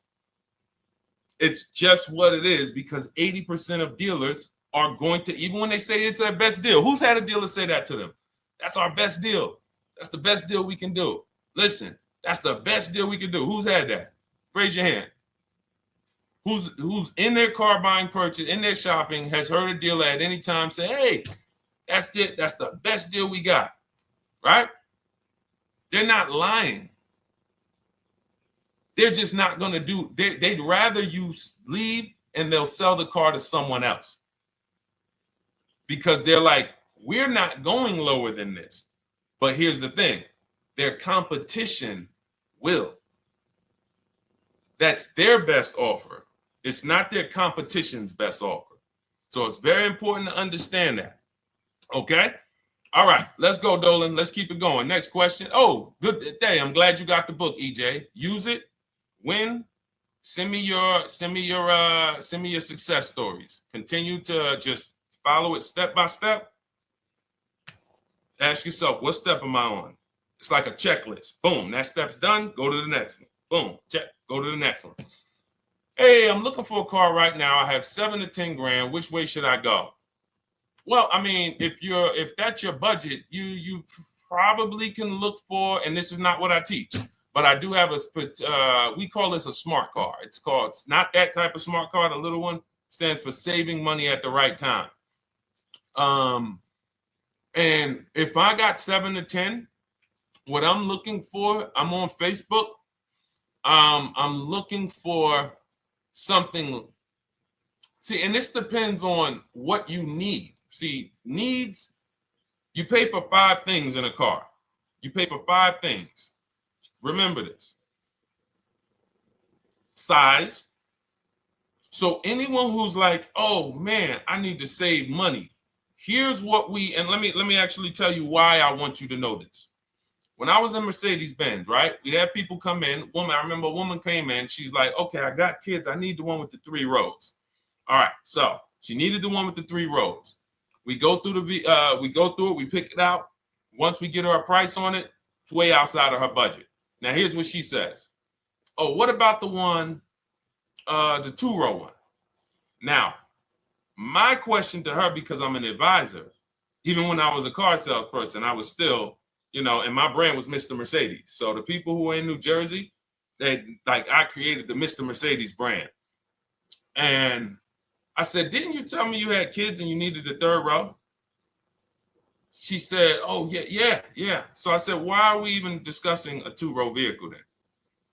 She's like, yeah, no, you're right. I'm like, this is just not the vehicle for you. And that's okay. But the worst thing you can do is to go smaller than you need on a vehicle, because now you're not gonna like the vehicle in literally the vehicle's not functional for you. So size is very important. That's why I created something called the smart sacrifices. When the budget starts to get tight, You have to know, what can I take out? So size, amenities. Amenities is, do I need the leather? Do I need the navigation? Do I need the sunroof? Do I need the big sunroof? Do I need the wheels, the fancy wheels? These are amenities. You got power. You pay for power. Do I need the engine? Do I need the bigger engine? Can I go with the standard engine? And then here's where the money starts to really go high. Class. So you look at Chevrolet, Honda, Toyota. Okay, that's class. You go to the next class, you're looking at, let's go Infiniti, Acura, Lincoln, Genesis. These are the next class, which means you can have a vehicle, same size, same amenities. It's 10,000, 15,000 more, different class. Then we go, and of course you have Mercedes, BMW, Jaguars, somewhere in between, Lexus. These are going up in class. So, and then the last thing you pay for, which is really expensive, is exclusivity. So when you have a vehicle, oh, no one else has this vehicle, you're going to pay for that. You can have a super small vehicle. It doesn't have a lot of features, but no one has it. It's a ton of money. So as you're looking at your car with a $7,000 to $10,000 budget, you got to ask yourself, what can I take out? And I say, don't let it be size. Go with the smallest vehicle that will suit your needs, and then get the lowest number of amenities that'll suit your needs, the lowest amount of power, and then you look for the most recent vehicle. And I would look for something. Let's just say, for example, someone's looking at a Mazda 3. It's a $25,000 vehicle, brand new. I don't need the leather. I don't need the fancy stuff. I don't need a big bunch of power. I could probably find one for 10 grand that's not too old, maybe about 5-6 years old, if I'm looking correctly. But you have to know what you can live without, because if you go and do what most people do, most people are not going to listen to what I'm saying. They're going to go out and they're going to buy a big SUV with leather and all the features, and then they're going to get a 9-year-old one with no warranty because there's just no discipline there. See, the things I'm talking about, the disciplined people, the people who are financially astute, who's like, Deshone, I never knew that car buying was this serious. How, like, I'm overspending by $5 grand every car, a minimum. There's no way that you're not. So these things weren't taught to you. None of us were taught how to buy a car. We were literally indoctrinated into, this is how you get cars, ladies and gentlemen. And who indoctrinated us into that? The auto industry. The auto industry. No one told us, oh, create competition, shop for cars like you shop for other things online. There is an internet, no one taught us that. So you have to say to yourself, all right, boom, I got to unlearn so that I can relearn the new way to make sure every time I get a car that I love and I get the most for my money, which is not what most people are doing out here. There's blood in these streets. You hear people, oh, there's no cars, there's no deals. They're walking in the dealer saying this stuff. Like, you're going into a person who wants to sell you something and giving them all the strategy, all the ammunition to sell you, raise the price. Hey, man, I've been looking for this car. Not many people has it. Cha-ching. Thank you for telling me that. Oh man, the tariffs are coming too, right? I hear the tariffs are coming, so things are getting more expensive, right? Yep, absolutely. Yes, they are, Mr. Customer. Thanks for saying all of this stuff. That's how most people buy cars. That's why the auto industry is just printing money on the public. So you got to change your behavior, and that's what we do here. And it's easy, and it's fun. You look at the people. Look, and we'll take some more questions because I see we got one that just came from Nurse Gregory. I got you on TikTok. So this is our Monday, May 12th live show. So we are live. You can feel free to type your question. We rebroadcast this show throughout the day, but we are live every Monday through Thursday at 12. So, but look, when you look at the confidence from Brian. Look, just finalized my deal. First ever lease using your system. 2025 Honda HR-V Sport, $30,000 MSRP, $395 a month, 1.2 ratio. That means he understands how to value leases when he's putting his ratio. 12,000 miles, 36,000 miles, 36 months, no money down. Initial quote was 434. Then he used our calculator, and the counter offer came down to 394. Listen to the confidence. Look, I bought your book, use your system, just closed my deal, have positive results to report. A caveat is I wanted a newly released 2026 Genesis, not even out yet, not even out, GB70. And there are no incentives. I could have gotten incentives on the 2025. However, I wanted the 2026, was willing to pay. I reached out to 20 dealers. We show you how to reach out to 25, but on a Genesis, may not have been as many dealers because it's more of a luxury brand. They haven't built as many dealers for Genesis yet. He says he received 9 offers. Look, that's how we know when you're doing it right. 5 offers, 9 offers, 7 offers. How many offers do you get? Thanks, y'all, for running those likes up on TikTok. Could y'all just keep double tapping the screen every time you hear something you like? You're going to see those likes continue to run up. See, this is it. I'm happy with this. Look, he gets an $815 a month payment on a $58,000 vehicle, 1.4. Now, again, 1.4 is incredible value when you add up those payments relative to the MSRP and taxes. Our goal with leases is to be under 1.5%. Now, I know for a fact he could have gotten about 1.2 on a 2025 Genesis because I just saw a person who's using our system get that. Phenomenal deal. But he wanted that 2026. So he gets his bids. And again, until you see the other offers that are 150, if every single time you get a car, you're not seeing $3,000 to $5,000 minimum from the car you get to the other offers that were offered to you, then you weren't shopping correctly. And again, if you want to do it yourself, you want to call around to get quotes, feel free to do that. We do this all online without talking. Who doesn't like to talk to dealers? Type me in the chat. You don't like to talk to dealers. So the people who are using our stuff, they're not going in trying to remember, oh, I'm in the dealership now. Let me say, what did Deshone tell me to say? All right. Oh, man, I'm not supposed to tell them about my trade-in. That's old 2005 stuff that car dealers been on. We've been knew about that stuff, that you were holding your trade-in till the end. That's why we're going to ask you questions that you're not really ready for. Hey, Paul. Hey, good to see you, Paul. Thanks for jumping in, coming in today. The car you drove up in, whose car is that? That's what you've been driving for a couple of years? Yeah, okay, yeah, that's yours. Okay, perfect. So we are already trained to ask you questions that we're going to get the information.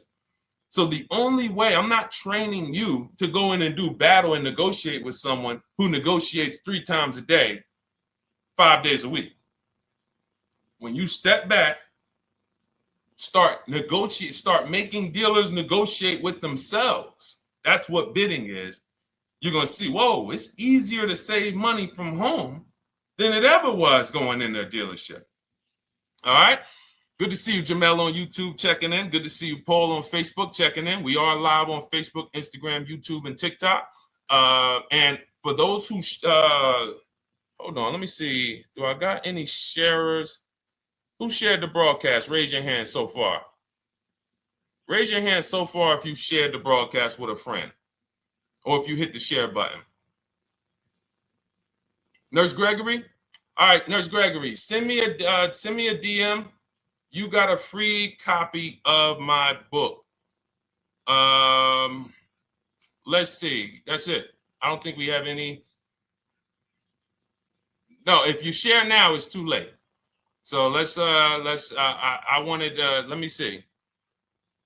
Because Nurse Gregory, you have been on the show for a little minute. See, I do that stuff every now and then. I do that stuff every now and then.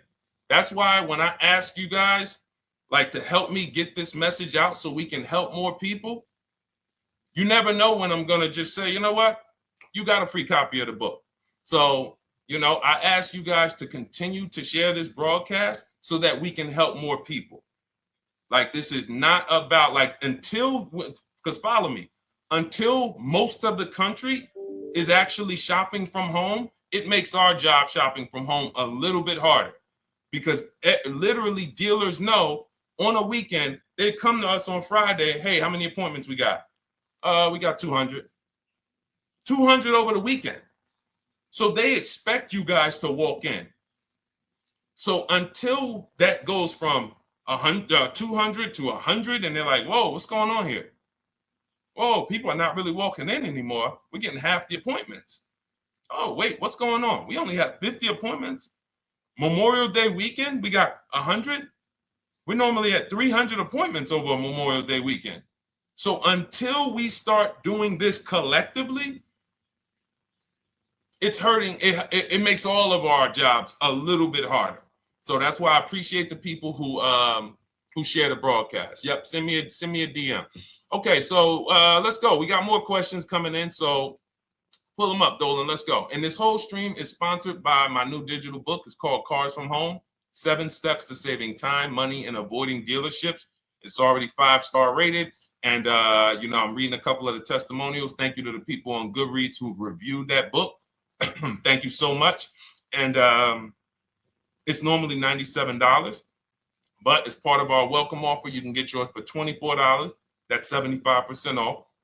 You can go to my TikTok bio. It's only for 2 hours. So once that 2-hour timer goes to zero, price does go back up to $97. So head to my TikTok bio, the Instagram bio, YouTube comments, or the Facebook comments. Grab yours for $24. Save you 75%, and just use it. It's a step-by-step blueprint checklist to dominating the car market. Okay? And someone remind me to talk about the 3 pillars of great car deals before I end the show. Please, the 3 pillars of great car deals. We got about another 45 minutes, but remind me before we end the show. If you don't operate with the 3 pillars, there's no way you can get a great car deal. And I know this sounds like bad news, but I can't get you the good news. I'm like a financial doctor. And we have financial cancer when it comes to cars. So it's not a pleasant thing, but we can get you to the other side. You're losing a ton of money. You're losing equity. You don't even know you can sell cars without the title that you haven't paid off yet. You don't know you can sell leases. All of this stuff is costing you thousands and thousands of dollars. But we can get you to the other side. Third, so nowadays, it's always better to just buy new, especially if you plan on keeping the car long term. No, absolutely not. If I'm keeping the car long term, there's something. So step 1 in our book is called the 8-year rule. It's the 8-year rule. Who's always wanted to know what's better, buying or leasing? Type me if you've always been like, Deshone, I hear about buying, I hear about leasing. When is it better? When is it better to buy? When is it better to lease? Who's had that question?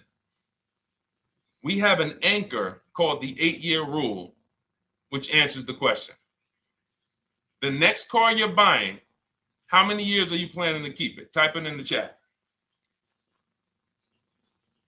We had a bunch of people that said they'll be shopping. The next car you're going to be purchasing, how many years do you plan to keep it? Okay, Nurse Gregory, I see 5. Okay, let's get some more answers. How many years do you plan on keeping the next car you are going to purchase? 2 to 3 years, Jamel Singletary. Perfect. Good to see you, Jamel. Rain King Leo on Instagram, 2 to 4 years. Perfect. Okay. Paul on Facebook says as long as possible. You got to go with a year.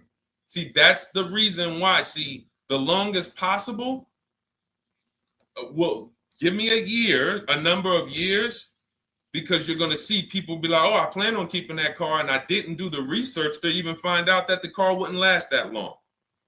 So, I'm not going to buy certain cars planning to keep them as long as possible, because it says literally around 100,000 miles, I'm going to start having problems with them. So if I buy them pre-owned, then I get to 80,000 miles. I mean, car starts having, so we need years. Mel Nelson on Facebook, 9. Paul, I see you, 10. Okay, Danielle Rosario on YouTube, 5 at least. So check this out. Roashu, I'm sorry, I probably butchered your name, on Instagram, 6. All right, DJ Ant Nice on TikTok, 6. Okay, 8-year rule says If your answer to that question was 8 years or longer, you should be shopping for a purchase, new or pre-owned, depending on your budget. Now, if your answer was less than 8, then you should be shopping for a lease. Both of these things come with caveats. Below market.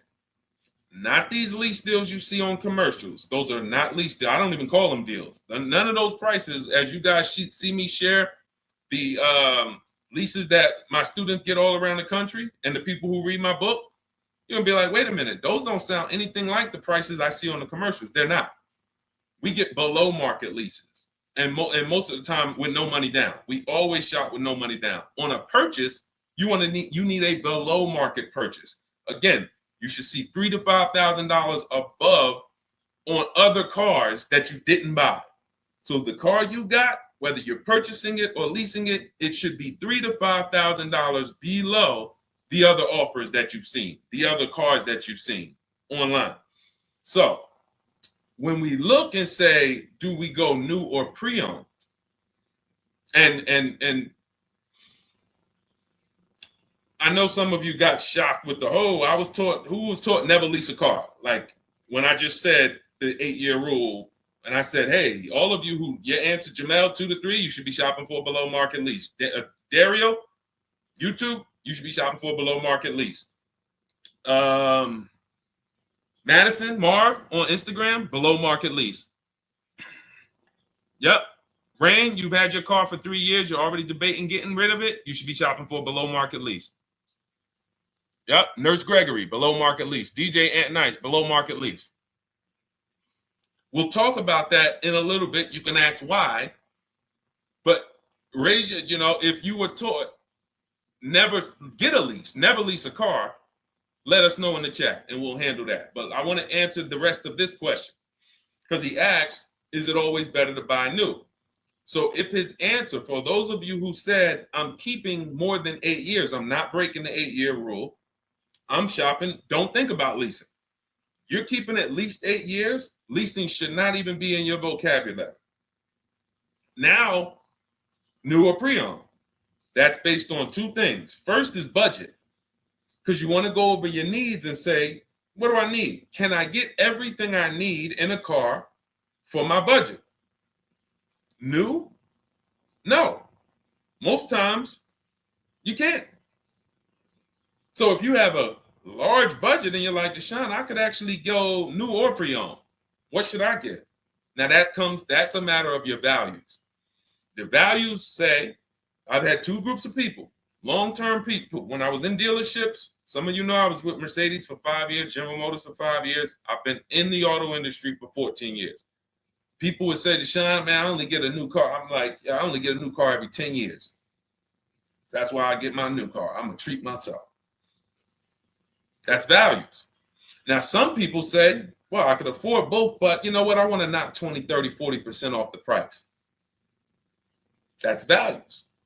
So it's a matter of your values. If you can afford both. But no, there's no one-size-fits-all formula. That's what got you guys in trouble. That's where you get in trouble at. Listening to people online that say, all of you should do this. All of you who's heard people say, this is the funniest thing in the world to me. Who's heard people say some teachers, car gurus who've only bought 30 cars in their life, they think they're a guru. Who's heard them say, never buy a new car? No one should ever buy a new car, ever. Who's heard that? Who's heard that? Who's heard that? I'm going to tell y'all how funny this is and how bad this advice is. And one day, I would love to be on a panel with like people who talk cars. All I need is 10 minutes. We're gonna rip them from leasing down to everything. So everyone should buy a used car, right? Oh, wait, I don't want to talk about your dad though. Miss you dad. She said I heard it from my dad. All right, but your dad probably is not saying everyone should buy used cars. There are people who say, all right, Paul, you've heard it. All right, Rain King Leo, you've heard it. So let me ask you a question. If we ask some of these people who swear, hey, none of you should ever buy, and they talk to millions of people, and they preach this, no one should ever buy a used car. So here's the question. how do the cars become used? If no one should buy a pre-owned car, if no one should buy a new car, rather, how do the cars become used? So let's just say you could snap your fingers. So if you had it your way, no one would buy a used car. No one would ever buy a used car, ever. So you snap your fingers, that would be your wish, right? Yes, exactly. So how do the cars become used then? So if something that you're suggesting could not get 100% market penetration, it's not a good idea. It's not realistic.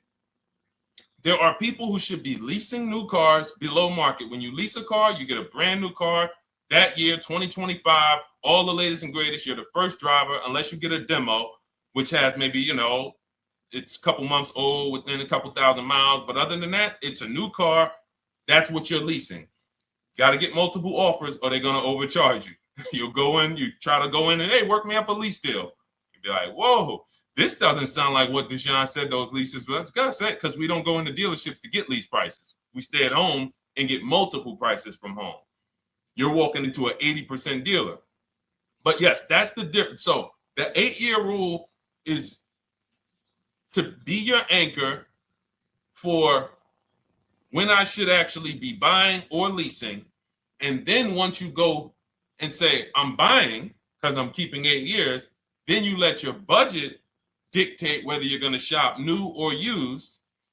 And then you if you could afford both, it's a matter of your values. You want to treat yourself to a new car because you can afford it, make sure you get a below market deal, multiple offers, or do I want to get a pre-owned car so I can knock 20, 30, 40% off the price? Okay. All of this is in my digital book, Cars from Home, 7 Steps to Saving Time, Money, and Avoiding Dealerships. You can get your copy for 75% off for the next 2 hours. That's our welcome offer. And you'll have everything I teach about how to get below market leases, below market purchases, below market bank bidding wars. We created something called the bank bidding war. For those of you who are going to need a loan, where do you get your loan from? Some of you say the dealer. Some of you say, oh, I get it from my credit union. Some of you say, oh, I get it from my bank. This needs to be a bid, because whenever you're doing it like that, you don't know. How do you know for sure that that was the best interest rate you could have got? 2 points on a loan could be $2,000. 2 points. So if somebody said, oh, I'm paying 6.9, but you could have got 4.9, literally thousands of dollars. So, and again, that goes into the 3 pillars of great car deals. We haven't discussed that yet. We'll do that before the end of the show. All right, let's go. More. Oh, by the way, for those of you who I didn't finish the sentence, you want your copy at 75% off instead of the $97, which is the normal price. You get it for $24. Head to my TikTok bio. There's a link there. Click it, and then head to my Instagram bio. There's a link there, and then we have a comment in the Facebook and YouTube comments for you to grab your copy for 75% off. Once it's 2 hours expires, goes back up to $97, and it's still worth every penny, because as you can see, Marie used it and she saved $13,000. So what's her return on the investment of $24? Just wanted to reach out, say thank you. Using your guide, which is the book, I saved over $13,000 off MSRP, got my payment to be hundreds lower per month and maintenance included, no money down. Just wanted to say thank you. Keep sending me these emails, y'all. I love bringing these emails onto the show. Like, our world, that what we do with these cars it's a whole different world. Like, that's a great show, but it's also our life. Like, different, it's a different world. We operate in a different world. I got a lot of books on my shelf here. I cannot tell you books that actually give me ROI like Cars from Home. Like, she bought a $24 book. Even she might have got it for $97. And she saved $13,000 on one transaction. What about her? What about her significant other, if she has one? What about her children? What about her family and her household? What about when her mom or dad needs a car? It's endless ROI for one investment. Okay? So shout out to everybody that got their copy. Please keep sending me your emails. I love getting them. Let's go, Dolan. Next question. Awesome, DJ and Nice. You're gonna love it. Like, let me just say this one thing. Keep Dario's Dario from YouTube, keep his question up. But I want to say this to you, DJ and Nice. My niece, she's 20. Some of you heard me talk about her on earlier streams. She told me, listen, Uncle, when she asked me, what should I do? I said, I knew she's not keeping the car 8 years. I asked her because there are some young people who just are not into cars. Like they will literally drive one car long term, but typically in your 20s, things are changing, jobs are changing, families changing.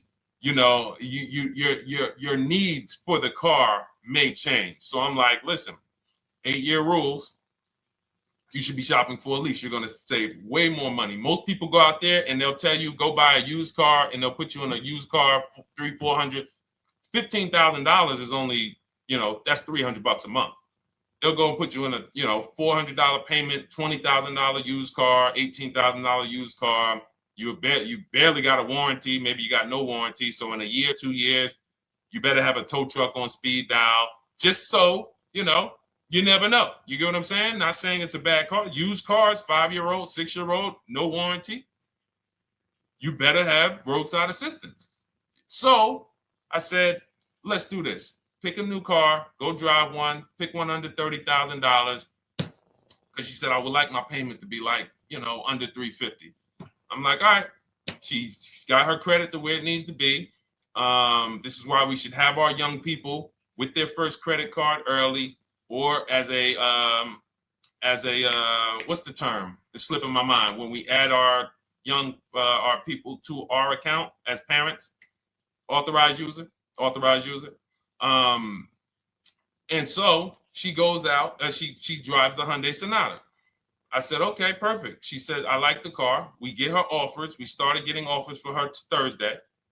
By Saturday morning, her best offer was $338. We sent out counter offers because I have a counter offer calculator in my book. So when we get the offers, this stuff takes you minutes. Again, I'm not inviting anyone to college to be a car salesman. I'm inviting you to a system that will help you get cars in 90 minutes. So we get her offers. We send out the counter offer. We're probably going to land somewhere around because she only needs 10,000 miles. She's probably going to be about $295. Brand new car, 2025, $26,000 car. And so compare that. You get what I'm saying? So when you say DJ, and that was my experience. When I worked for General Motors, I went and leased my Pontiac. My boss is the one who showed me how to do it. I didn't even understand leasing. I was 22. He said, listen, even though I was selling leases, I was just a number. Most car salesmen are this. Y'all, this sound familiar? All right. That's what you want, sir? You like the car? Is this the color? Okay. Let me go get the numbers from my manager. You get what I'm saying? They don't understand the numbers. And that's how I was at 22. I didn't understand the numbers until I got hired at Ray Katina. And Ray Katina, all his salespeople are finance managers too. So that's where I learned the numbers. But before that, I didn't know how this thing worked. But anyway, I'm leasing my first car, $256 a month, Pontiac G6. Brand new car. My other friends out here, they driving other cars, $400, $500 payments. Used cars. So you're going to love it. Like the money is it stays in your bank account, which is our goal. All right. Dario, let's get to you, my man. I'm about to finance my first car at 23 years old with a 769 credit score. Wow. I guess I should have read that question before I just went off on that whole story about my niece and everything. Let's look at Dario's answer to the 8-year rule. Dario, did you answer the question? Dario, how many years are you going to keep this? 5 at least. This is the part. This is the part where I don't know what to do. You get what I'm saying? Help me out here. Y'all get what I'm saying? Like there are times where I literally don't know what to do with this. Everybody, we talked about the 8-year rule, right? We went deep on the 8-year rule. I asked everybody I said, how many years are you keeping your next car? Everybody tapped in 10, 8, 9, 7, 5, 3, 2. I said, okay. Step one is the leasing versus buying question. What's going to save me more money? If you are not keeping your car 8 years, you are absolutely overspending by not getting a below market lease. Then, which I didn't even count on, DJ Ant Nice comes and says, hey, man, you talked me into getting this lease because I want to save the most money possible, and I'm not keeping the car 8 years. Then I walk you through a scenario where my niece, her first car, she's 20, she's about to lease a brand new Hyundai Sonata, and her payment's going to be $295 a month. Add that up, $295 a month for 3 years, $295 a month times 36 is $10,620. That is her payments over 3 years. $10,620 over 3 years, which means if we look at the $26,000 car she's getting, and then we look at the taxes and fees on that $20,000 car, we're probably going to be somewhere around $28,000. Oh, I'm sorry. I'm wrong, y'all. I just pulled up the MSRPs on that car she's getting. It's $28,500. $28,500. She's paying a little over $10,000 to drive a $28,000 car that with taxes and fees would probably put her around $30,000. A little more, but let's just say you get a little discount, $30,000. She's paying. So if she bought this car, what would that car be worth in 3 years?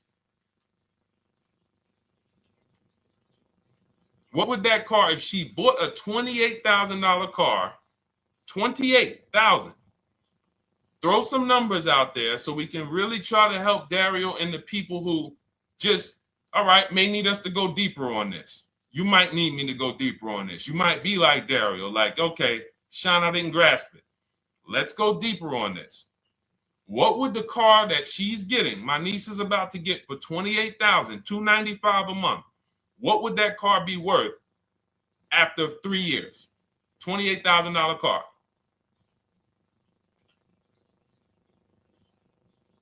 KJ Wonder, it's in the bio. Just click that link in the bio and you'll see a link that says $24 welcome special. Go grab it and come on back to the stream.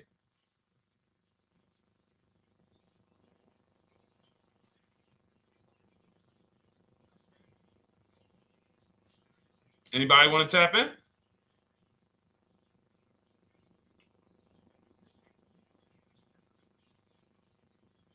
Thank you, DJ and Nice. I don't think that's right. So a $28,000 car after 3 years is worth 23? No. That's not after 3 years. That's probably like 1 year. After 1 year, it'll probably be worth 23. 15K depending on the brand. Paul, I think you're gonna lose more than. I don't know one car that sometimes like I don't know one car that depreciates $8,000 in 3 years. So I'm a conservative person when it comes to my numbers. That car is like, let's be real here. You don't buy a Hyundai Sonata, come back in 3 years, you paid $28,000 for it, come back in 3 years and they give you 20 for it. It's going to be more like $13,000, $15,000. What if you have an accident? You get what I'm saying? So, and unfortunately, you know what's hard about this? The only people who really understand depreciation and how much cars lose value are people who pay cash. It's very tough for you to see what you're really getting when you're a payment shopper. But as someone who never, listen, people would love to go into a dealership, get a car for $28,000, come back in 3 years and get $20,000, come back in 3 years, get $18,000. I only lost $10,000. That doesn't happen. That's why people come back in 3 years and they're like, that's all I'm getting? So the point is, she's paying $10,000 of depreciation over a 3-year period. That's it. So in order to beat what she's about to get, or people who are getting below market leases, any people who are getting below market leases like we teach, you would have to get at least $20,000 to beat her. You would have to get at least, because she's only spending $10,000 over 3 years. And sold by foreign. Guys, this is not, this is really not up for debate. I am, and unfortunately, maybe the pandemic threw you off, because some of you, if that was like your first car you ever replaced, and you went and you got out of that car during the pandemic when every car was worth $7,000 to $12,000 more than it should have been worth. You can't do that today. And we had people right after the pandemic writing me saying, "Oh, yeah, I'm gonna do this, and then I'll go and trade that and get all my money back like I just did before." No, that was a very rare case of limited supply, the supply chain of cars. Now we might see that again with tariffs. When tariffs come, we might actually see our cars appreciate, because the whole new car market is going to be more expensive. But cars are not, literally the depreciation curve on most cars are 15% the first year, sometimes 20, another 15% the second year, 10%, 5%, and then it gets smaller. Once you get to about 7 years, the depreciation starts to cool off. You're losing 50% of the value in the first 5 years. And if you drive a lot, you're going to lose it quicker. So when we look at paying a small amount of money for a expensive car, that's what leasing is. So there's no, when you, and let's wrap it up like this. If she would have bought this car, this same, because this is really a leasing versus buying lesson. And I don't know, however deep we need to go on it, that's how much deep we need to go until some people it clicks, because it may not click for everyone. I'm trying to make it as simple as I can, which is why I'm only talking about what's coming out of your bank account. Like, isn't that what we're supposed to care about? But for some reason, some of us are thinking about other things when it comes to cars. We go into somewhere else. So let's look at if she would have bought this same car, the same $28,000 car with taxes and fees, probably about 31 and change. But let's just round it off to 30. What's her car payment, everyone? Those of you who know the rule, every $5,000 is about how much per month on a loan?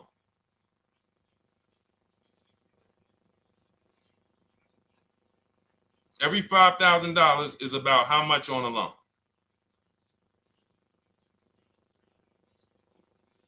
Now, every 5,000, thank you, DJ Ant Nice, you got it, $100. So again, these are videos that I make that, thank God, has been seen hundreds of thousands of times, some of them into the million. Every $5,000 is about $100 per month on a 5-year loan. Yep, you got it, Jamel. So what would this car cost her that was 30? Thank you, Tony, man. It would cost her $600 a month. So the same car that she's leasing for $295 a month would cost her $600 a month if she wanted to purchase it. Now let's throw one more scenario in there. Let's say she finds one for this price that yours truly said, about $18,000. She gets a 3-year-old used one. 3-year-old used car, good mileage on it, taxes and fees. She's a little over, let's round it off to $20,000. What's her payment? What's her payment for a 3-year-old used version of what she's getting new right now? $400. So where does it make sense to purchase at? Thank you, D-Boss.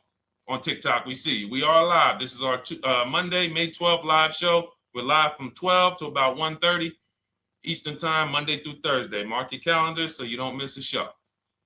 400. Where does it make sense at? I'm on my 7th lease. Where can you tell me that it makes sense at, unless you're one of the people, like, let's go back to Paul, who's keeping his next car 10 years. Let's go to, Paul on Facebook. Let's go to, who else we got? We got a bunch of people that said 8 to 10. Nope, not too many. That's why I read all of that, and I'm like, yo, all of you people should be leasing. 10 years. Wait, nope.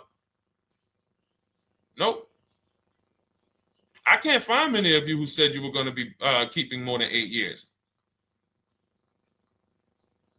So where does it make sense at? That's 3 scenarios where we took the same exact car that she's about to get for $295 a month, brand new 2025. We said, okay, if she got the same deal on that new car, she'd be paying $600 a month for 5 years. If she took it for a 6-year loan, she'd probably get her payment down to $500, but that's for 6 years. And again, she's not keeping the car that long. So when she goes to replace it, she's probably going to have negative equity in 3 years, like most people. Come back, every single car transaction you do, oh, I'm replacing it. Oh, you got negative equity. Oh, dang, how? This is how. And then we took another scenario of her buying a pre-owned one, and her payment on a 3-year-old one with 1 year left of warranty is higher than her payment on the new one. Where does it make sense? Thank you, Tony, man. It doesn't. It doesn't. Listen, depends on the interest rate and the length of the loan. We always, this is an average interest rate. So it's not going to be, your interest rate isn't moving you from from every $5,000 on a loan being $100 a month to every $5,000 on a loan being, $50 a month. No, it's not the way it works. Good interest rate, maybe every $5,000 is $90, 85 tops.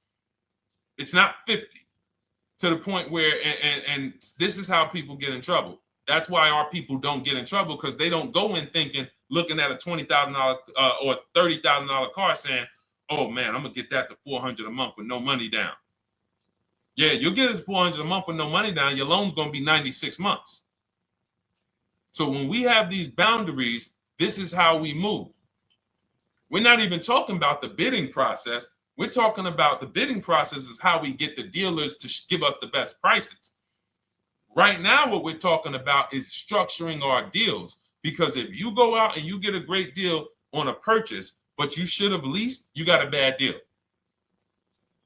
You got a bad deal. If you go out and you get a great deal on a purchase, let's just say she gets $5,000 off this car. So instead of 30, she purchased it, she got them to knock off $5,000. Her payment still, instead of $30,000, it's $25,500 a month. Thank you, Just Enjoy, appreciate it. It's fine. So a great deal on a purchase, when you are not keeping the car 8 years, is a bad deal, because it cannot compare to if you had gotten a below market lease.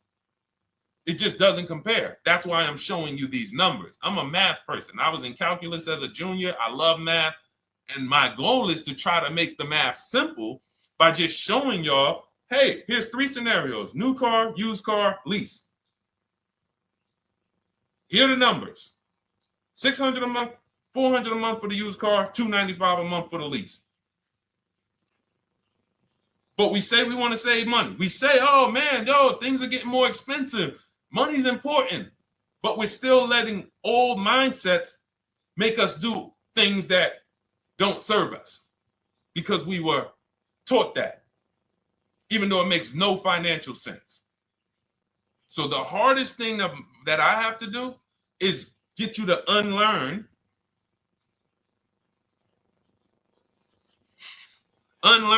what you have been taught. That's why I represent this brand, because I realize I can't do anything for you until you get rid of the bad stuff that you picked up. You didn't go to school and you were indoctrinated into, this is how they taught me to get cars, even though it makes no sense. It creates buyer's remorse. You leave the dealership hoping you got a good deal. I hope I did all right. You wouldn't bet a dime on it. If somebody came up to you, hey, would you bet money that you really didn't get a good deal?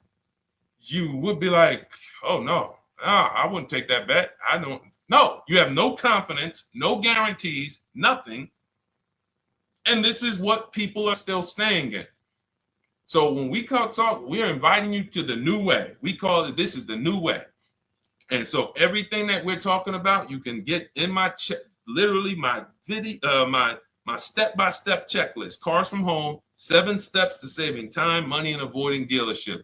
You don't have to worry about trying to remember this. You can literally get it in book form. It's a digital book. You don't have to wait for the mail. And the thing about the digital book is when something new happens, I update the book. Like a year ago, we had Room in the book. Room went out of business. If you had a physical copy that you had bought, now here I am talking to you about, oh, now guys, you got to get volume 2.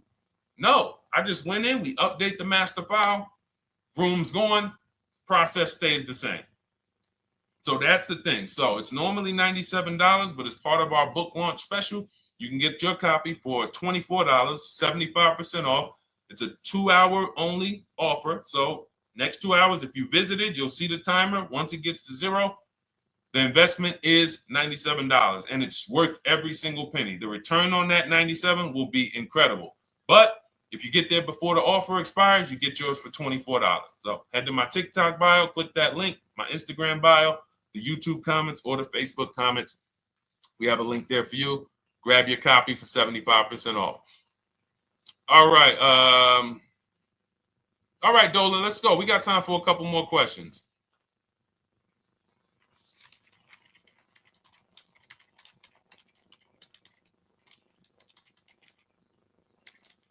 Okay, I'm shopping for a 2018 to 2019 Platinum Escalade. Should I buy in town, or what do you feel about delivery charges from out of town? I would compare. So it goes back to what we started talking about on in the show when we first started. Total. This is why you need to know the original price. So when you know the original price, what you're looking at, and this is everyone who's shopping for a used car. Without knowing the original price, you're just grabbing at straws. You're buying based on made-up prices. You don't know. How do I know he's asking $65,000 for it? How do we know that's a good price? You don't. Buyer's remorse prone. Zero confidence in what you pay. But when we know the new price, oh, the original price of this one was $102,000. Original price of this one was $110,000. Original price of this one was $90,000. And when we get into more expensive cars, the losses become way more. To whom much is given, much is also required. So the losses on 80, 90,000, 200 Bentleys, Rolls Royces, the losses become multiplied dramatically. So if we knew, okay, this one was originally $102,000, they're offering this for $60,000. Oh man, they're giving me, 50, they're giving me 45% off. Oh man, this one right here was originally $90,000, but they're offering it to me for, $64,000. Well, they're only giving me 30% off. So you'll look, without knowing the original price, you're buying the wrong car because you're not buying based on value. You're buying based on made up prices. We think this is a good price in the market, but what is the discount off the new vehicle? That's the only thing. And then you use that and you say, okay, well, this one's giving me 45% off. It has 29,000 miles.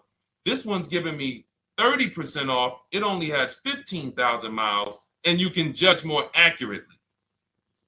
You can judge accurately when you know real discounts versus nothing. So we must know how to get the new price. I mentioned it. Some brands have a agreement with Carfax. You can get it on the Carfax. Some brands have and some brands you can go to Google and Google the window sticker or the Maroni label, and you can get it that way. And then you'll see some companies that may sell it. But again, I'm never buying a used car without knowing the original price. And anyone who's listening to me and using the Cars from Home system, none of these people, Christy, look, none of these people, Milligan, Courtney, Melissa, Sheree, Ken, none of these people are buying a used car without knowing the price, the original price. That's how they get you. So when we look at what the price is with delivery, we're just factoring that in to the overall. So with the delivery, I'm still getting 42% off the original price. With the delivery, I'm still getting, so you factor all in cost compared to the original MSRP, and that tells you what the good deal is or what is not the good deal. And many of you, you're gonna see, whoa, I've been buying used cars that really don't have, because you're gonna pass on a lot of cars. Once you actually start using what we teach, it's an elimination system. It's a sorting process. We weed out the garbage. So a lot of the cars that you would have normally gotten thinking it was the good deal, you're gonna see, whoa, if I didn't know this, I would have got that car, because that car is $2,000 less money online. But when I got the original MSRP, I see that this car has $20,000 more equipment in it. MSRP of this car was 105. MSRP of this car is 85. Whoa. And it might not be that dramatic, but sometimes especially on some luxury cars, it will be. It'll be that different. So this is how we gauge value. So when we pull off in the dealership, you see people, they send their numbers. You're going to be quick to write me. Man, I can't wait to write Deshone and tell him about this. I can't wait. Man, you're going to be just like all these other people, all these people we show. Rosalie, I can't wait to write him because I am confident in my deal now. Like, whoa, bro, I just got a used car. I got 48% off the original price. Man, confidence. Would you bet money that you couldn't have got a better? No, yeah, I bet money, man. I did my research, man. I stayed at home. I used the internet like you walked me through it. There was no better deal. I had to, and you know how I know? There's a couple signals that I look for. People say, man, I had to drive an hour and a half to pick this thing up. I'm like, I know you did it right. People want that neighborhood dealer to be, oh, that's my dealer. You own it? No. Somebody did that. Hey, yeah, I work out with a guy at the gym.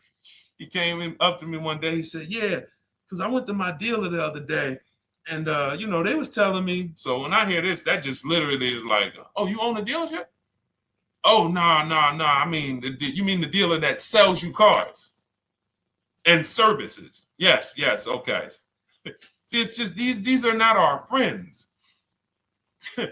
People inviting their car salesmen to their barbecues. Start making them bid. Watch how quick you see Charlie is not coming to the barbecues anymore.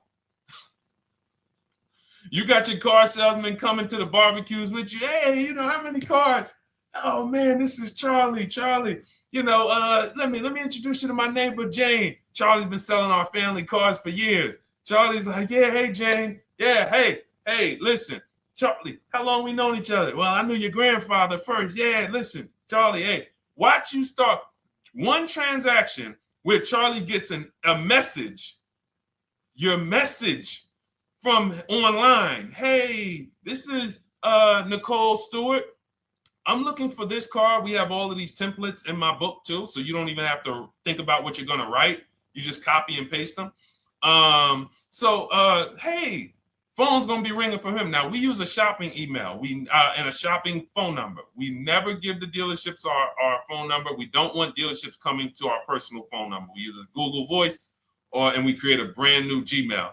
So you look and next thing you know, you're getting a phone call. Hey, Miss Stewart. Hey, Nicole. Calls you by your first name because, he knows your grandfather and everything. Hey, Nicole, I just got the email saying you wanted to get some, you were shopping online. Like, what? Come on. So when are you coming in? You come on in. No, actually, I decided I'm going to get a couple offers. I just want to make sure. Now Charlie has to compete. Now Charlie has to compete. And you're going to see that Charlie doesn't like to compete. He likes to make you think he gives you a great deal. And what you're going to see is Charlie's not going to win that battle all the time. Now, sometimes they'll go to bat and say, listen, I just got to do. But if he works for an 80% dealer, they're not going to let him go low enough to sell the car to you and win the bid. They're not going to let it happen. He can't do it. And then Charlie, that'll be the last barbecue that Charlie came to. Last barbecue. Oh, man. So, wait a minute. Molly, pull up Molly on Facebook's comment. Dolan, she just commented. We are live, y'all. This is our Monday, May 12th show. We do these shows from Monday through Thursday, 12 noon to about 1:30. So make sure you set your calendars and tell your friends and family, because they're out there shopping right now and they're getting their heads chopped off. I hope YouTube doesn't censor me for that, but they are. And if we were to look at their car deals compared to what our people are paying, you would be like, yo, they got. So pull up Molly's comment, please. Okay, there we go.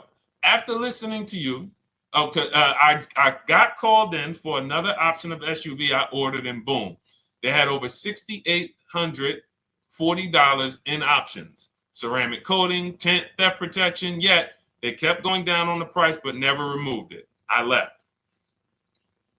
See, and this is, so there's two. One thing you did wise was to not take the deal. What I want you to get to is the point where people can no longer waste your time. When you get to a point, see, with all of you using the Cars from Home system in my digital book, it's impossible to have anyone waste your time. Because when they waste your time, they actually still feel like they won. I'm going to tell you why. We're going to sell this car to someone else, and you still need a car. So that's why that's a reason why who's heard wait till the end, this bad negotiating advice, wait till the end to tell them you have a trade. They know that they literally will do this whole negotiation. You've been in there for 3 hours, 4 hours. Now you spring your trade in on them, and they know, well, we don't have to give her what she wants. We don't have to give her $16,000. Yeah, offer her 14. Offer her 14. Because she's been in here negotiating back and forth. We already dropped our price a little bit. We still got profit we're making, but listen, let's try to make some of that back on the trade-in. All right, offer her 14. Now you've been in here and you're like, no, wait, I know I could get 16 for it. Listen, the car's worth 14. I mean, listen, if you could get 16, God bless. Now they're in a position of strength, because if you walk away, you still need a car. You've wasted hours of your time. And if you take the deal, they won. So it's like some people be like, man, because that's what they're thinking about. You know how many people say, Dad, all right, I know I feel like I could get 16, but do I really want to go through this all over again? All right, let's just do the deal. Lost. Didn't get the money for their trade-in, have no idea if they're getting a good price on the new car. They haven't gotten other offers. That's the car business. That's what 95% of people do. That's the car business. Leave thousands on the table. And now we can talk about 3 pillars of great car deals, because that actually ties into what we're talking about here. Thank you, Nicole. Thank you. Helping out the community. Listen, I help everybody willing to listen. I have the benefit of actually teaching something that is so effective. I get hundreds of people that write me and send me deals and get results. So I have a real-time gauge on how we're doing. Real time. Versus somebody who sells stuff, but they don't really care about the result. So you'll buy stuff and you're like, whoa, this is not the result I thought I was going to get. All we do is hold ourselves accountable to the results. And as long as we keep getting these emails in, as long as we keep getting people writing us, taking pictures, sending stuff, we know people out here getting the same types of deals that I would be getting. And that's what I want. I don't want anyone taking a deal that I wouldn't take. As somebody who's done thousands of transactions with Mercedes and General Motors, leased 7 cars. I'm the one my friends call. They've been calling me for 7 years, 8 years. Deshone, all right, man, I need a car. I'm good. Listen, this is what I do. And the way that we give them peace of mind is the comparison offers. You only have peace of mind with comparative offers. There's nothing else. That's why you can buy spaghetti sauce, and that's why you can buy a TV on Amazon in 5 minutes, 10 minutes. Because you're going to go through, boom, okay, all right, let me check Walmart.com. All right, let me check this site. All right, let me check this site. All right, this one's the best. You spend $800, $400 in 15, 20 minutes. And not feel buyer's remorse because you've seen the options. Buyer's remorse comes from not seeing other options. It's that simple. All right, let's go. All right, Dolan, we got time for. All right, yeah, throw another one in, Dolan. Let's go. All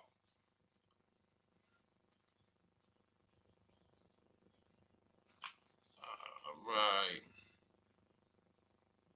Okay, 2015 Mercedes-Benz C-Class C300. Hey, wait a minute. R. Hunter Photography. Just got the book, and I'm looking forward to reading it. Congratulations. Everyone who got your book, just type book in the comment section. I just want to give you a shout out. Thank you so much for those. If you have the book or if you just got the book, just type book. Thank you so much, R. Hunter Photography. Appreciate you. Make sure you send me your success story. That's what I care, whether you buy, lease, or purchase. Even when you use the bank bidding war, show me, hey, yo, this bank was at this interest rate. This bank was at this interest rate. And then the dealer got me this. Write me all of that stuff. I love hearing all of that. Michael, good to see you. Michael McLaurin on TikTok. Thank you so much. Use it and win. Use it and win. I want that book to return to you $5,000 to $10,000 per deal. So every single time you do a car deal, that book should be returning to you $5,000 to $10,000 per deal. All right, 2015 Mercedes C-Class, 85,000 miles. What are you thinking? See, there's nothing there. You get what I'm saying? There's nothing there. You have nothing to compare it to. Now, here's the thing. We teach something in the book called, and we still got to go to the 3 pillars of great car deals again. But there's nothing, we teach something, there's no boundaries in car buying. There haven't been no boundaries. For example, let's talk about the most expensive purchase most people make. Now, in this case, sometimes it's people's cars because people aren't buying houses as much as they used to. But the most expensive purchase people make is their house. Would anyone on here get a 40-year mortgage? Anybody? Yes or no? Thanks, EJ. Enjoy the book. I can't wait to hear from you. Anyone? Would anyone get a 40-year mortgage? Anybody? We got smart people on here. Anybody signing up for the 40-year mortgage? No. Okay. So if no one's signing up for the 40-year mortgage, the question is why? Why? Because we know that's too long. If you got to take a 40-year mortgage, go. God bless you. Yes, go get you. God bless you. Hope she's well. And I'm glad you got your book, Daryl. Would anyone, and you don't have to worry about reading it. It's a step by step. It's a checklist. So do one step, check that step off. Next step, check. Boom. That's how it is. Because there's a built-in. It's been built into our education. You don't take a mortgage longer than 30 years. And if you want to be super conservative and you can afford it, take a 15-year mortgage. But we don't go 40. We don't go 50. They're available.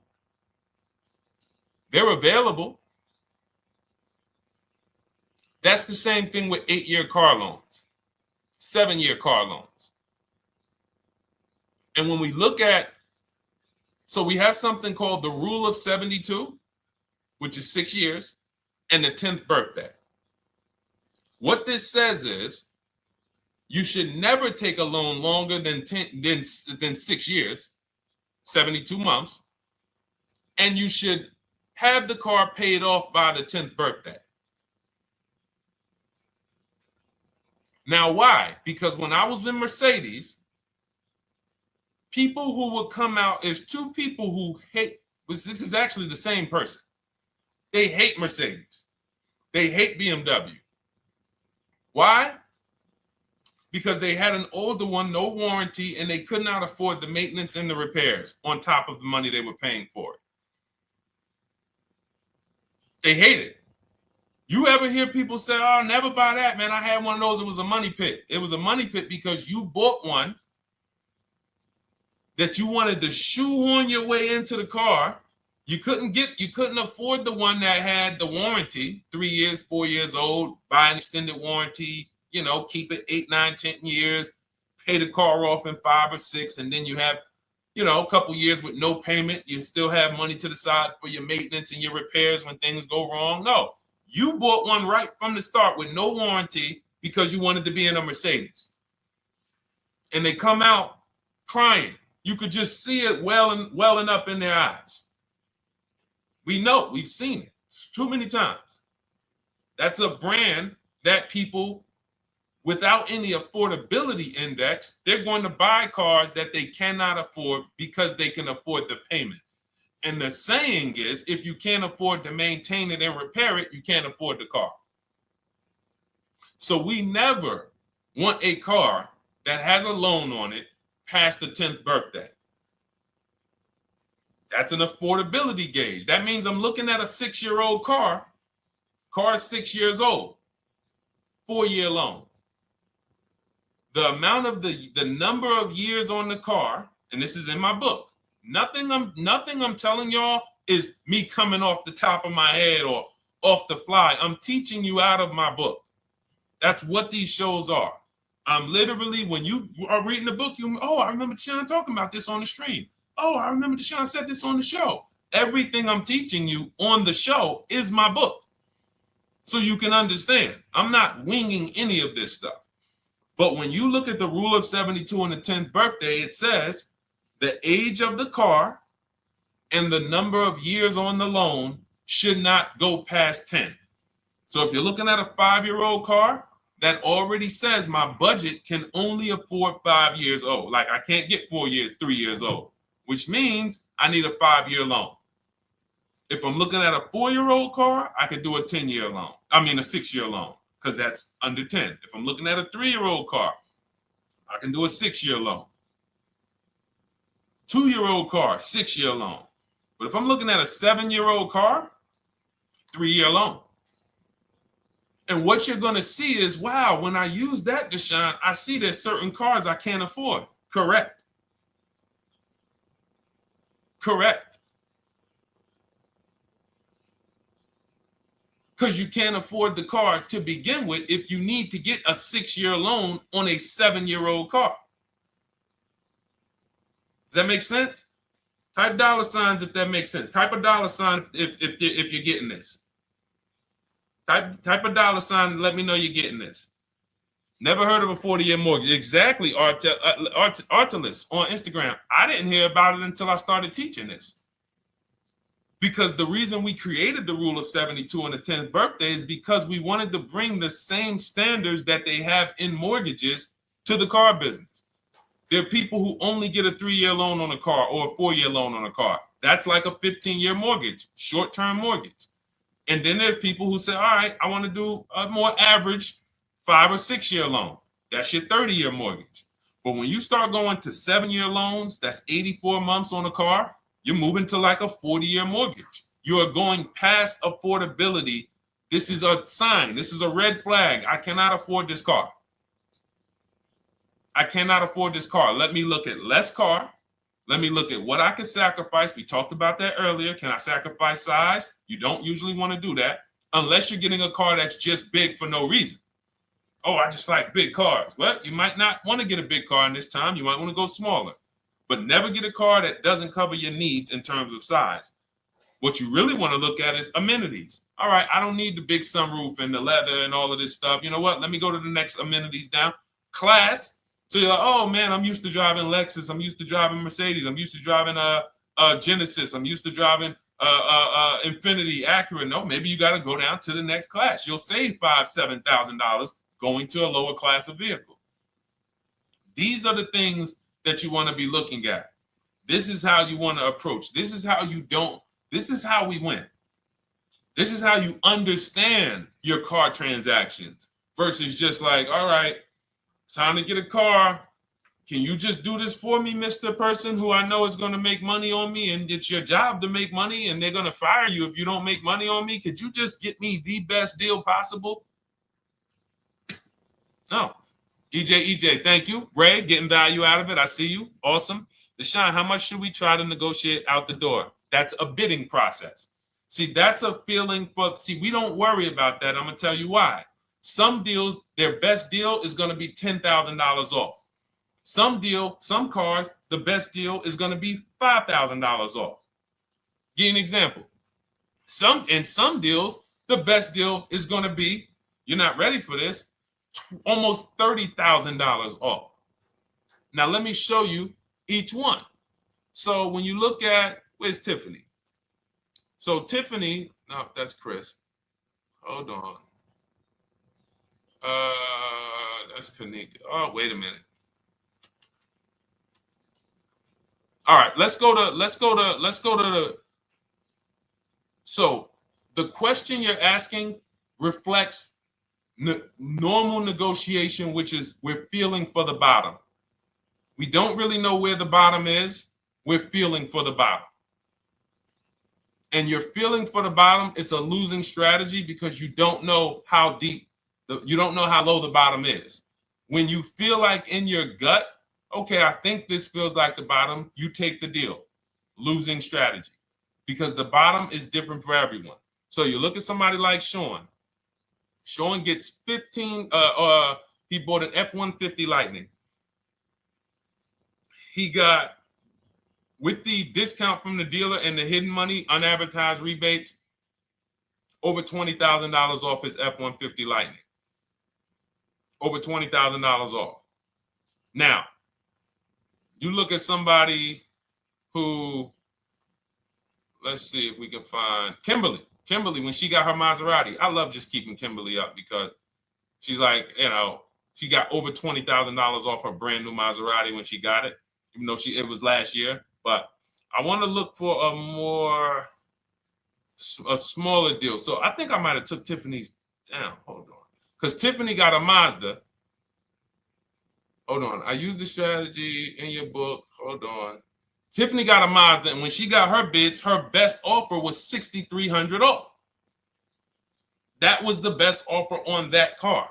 But she had other offers that were $3,000 off, $2,000 off, sticker price, over sticker. That was $63,000 off, $6,300 off. Then you look at somebody like Milligan. Milligan got the biggest discount I've ever seen in my life. She got a $79,000 car. She got her bids, and she got almost $30,000 off. It's $79,000. She paid $51,359. Brand new car. Brand new car. Brand new car. So do you see that if we're trying to feel for the bottom, let's say you think, all right, $3,000 off. I guess that's a good deal. You're getting beheaded. So we cannot feel for the bottom. That is buyer's remorse prone. That is how we have buyer's remorse. The only thing we do is we sit at home, we get bids.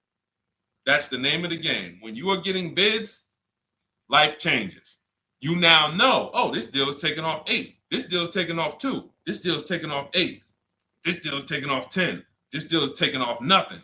Oh, the $10,000 dealer wins the bid. You took off $10,000. That was the bottom. And again, we use the 25-to-5 strategy where I show you how to connect with 25 dealers in 20 minutes from home. You get your bids. You want to call around, do it by phone, call and get your bids by phone.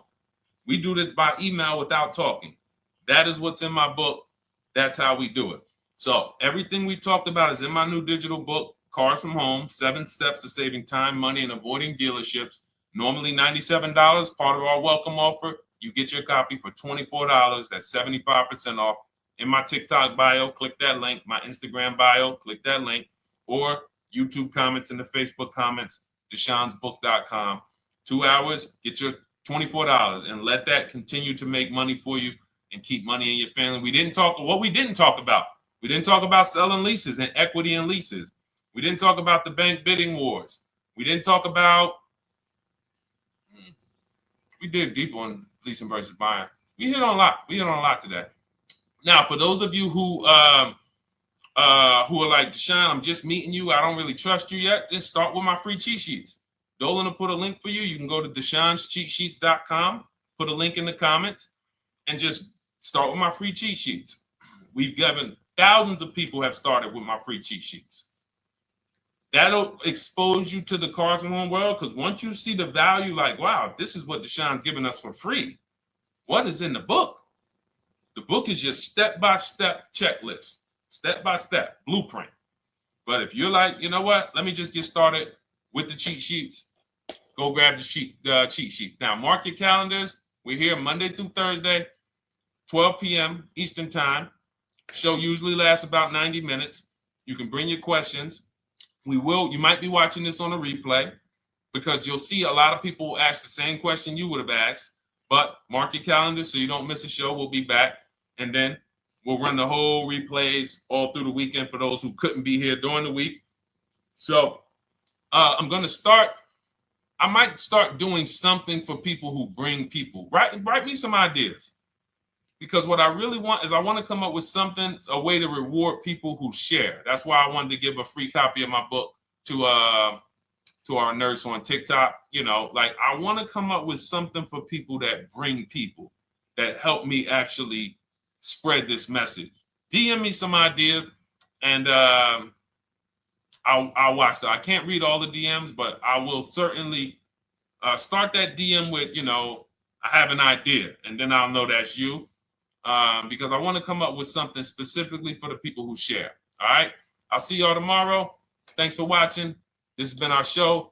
Congratulations to everybody that got the book. Make sure you send me your success stories. Email me when you get your cars. I want to hear all about it. All right. God bless you.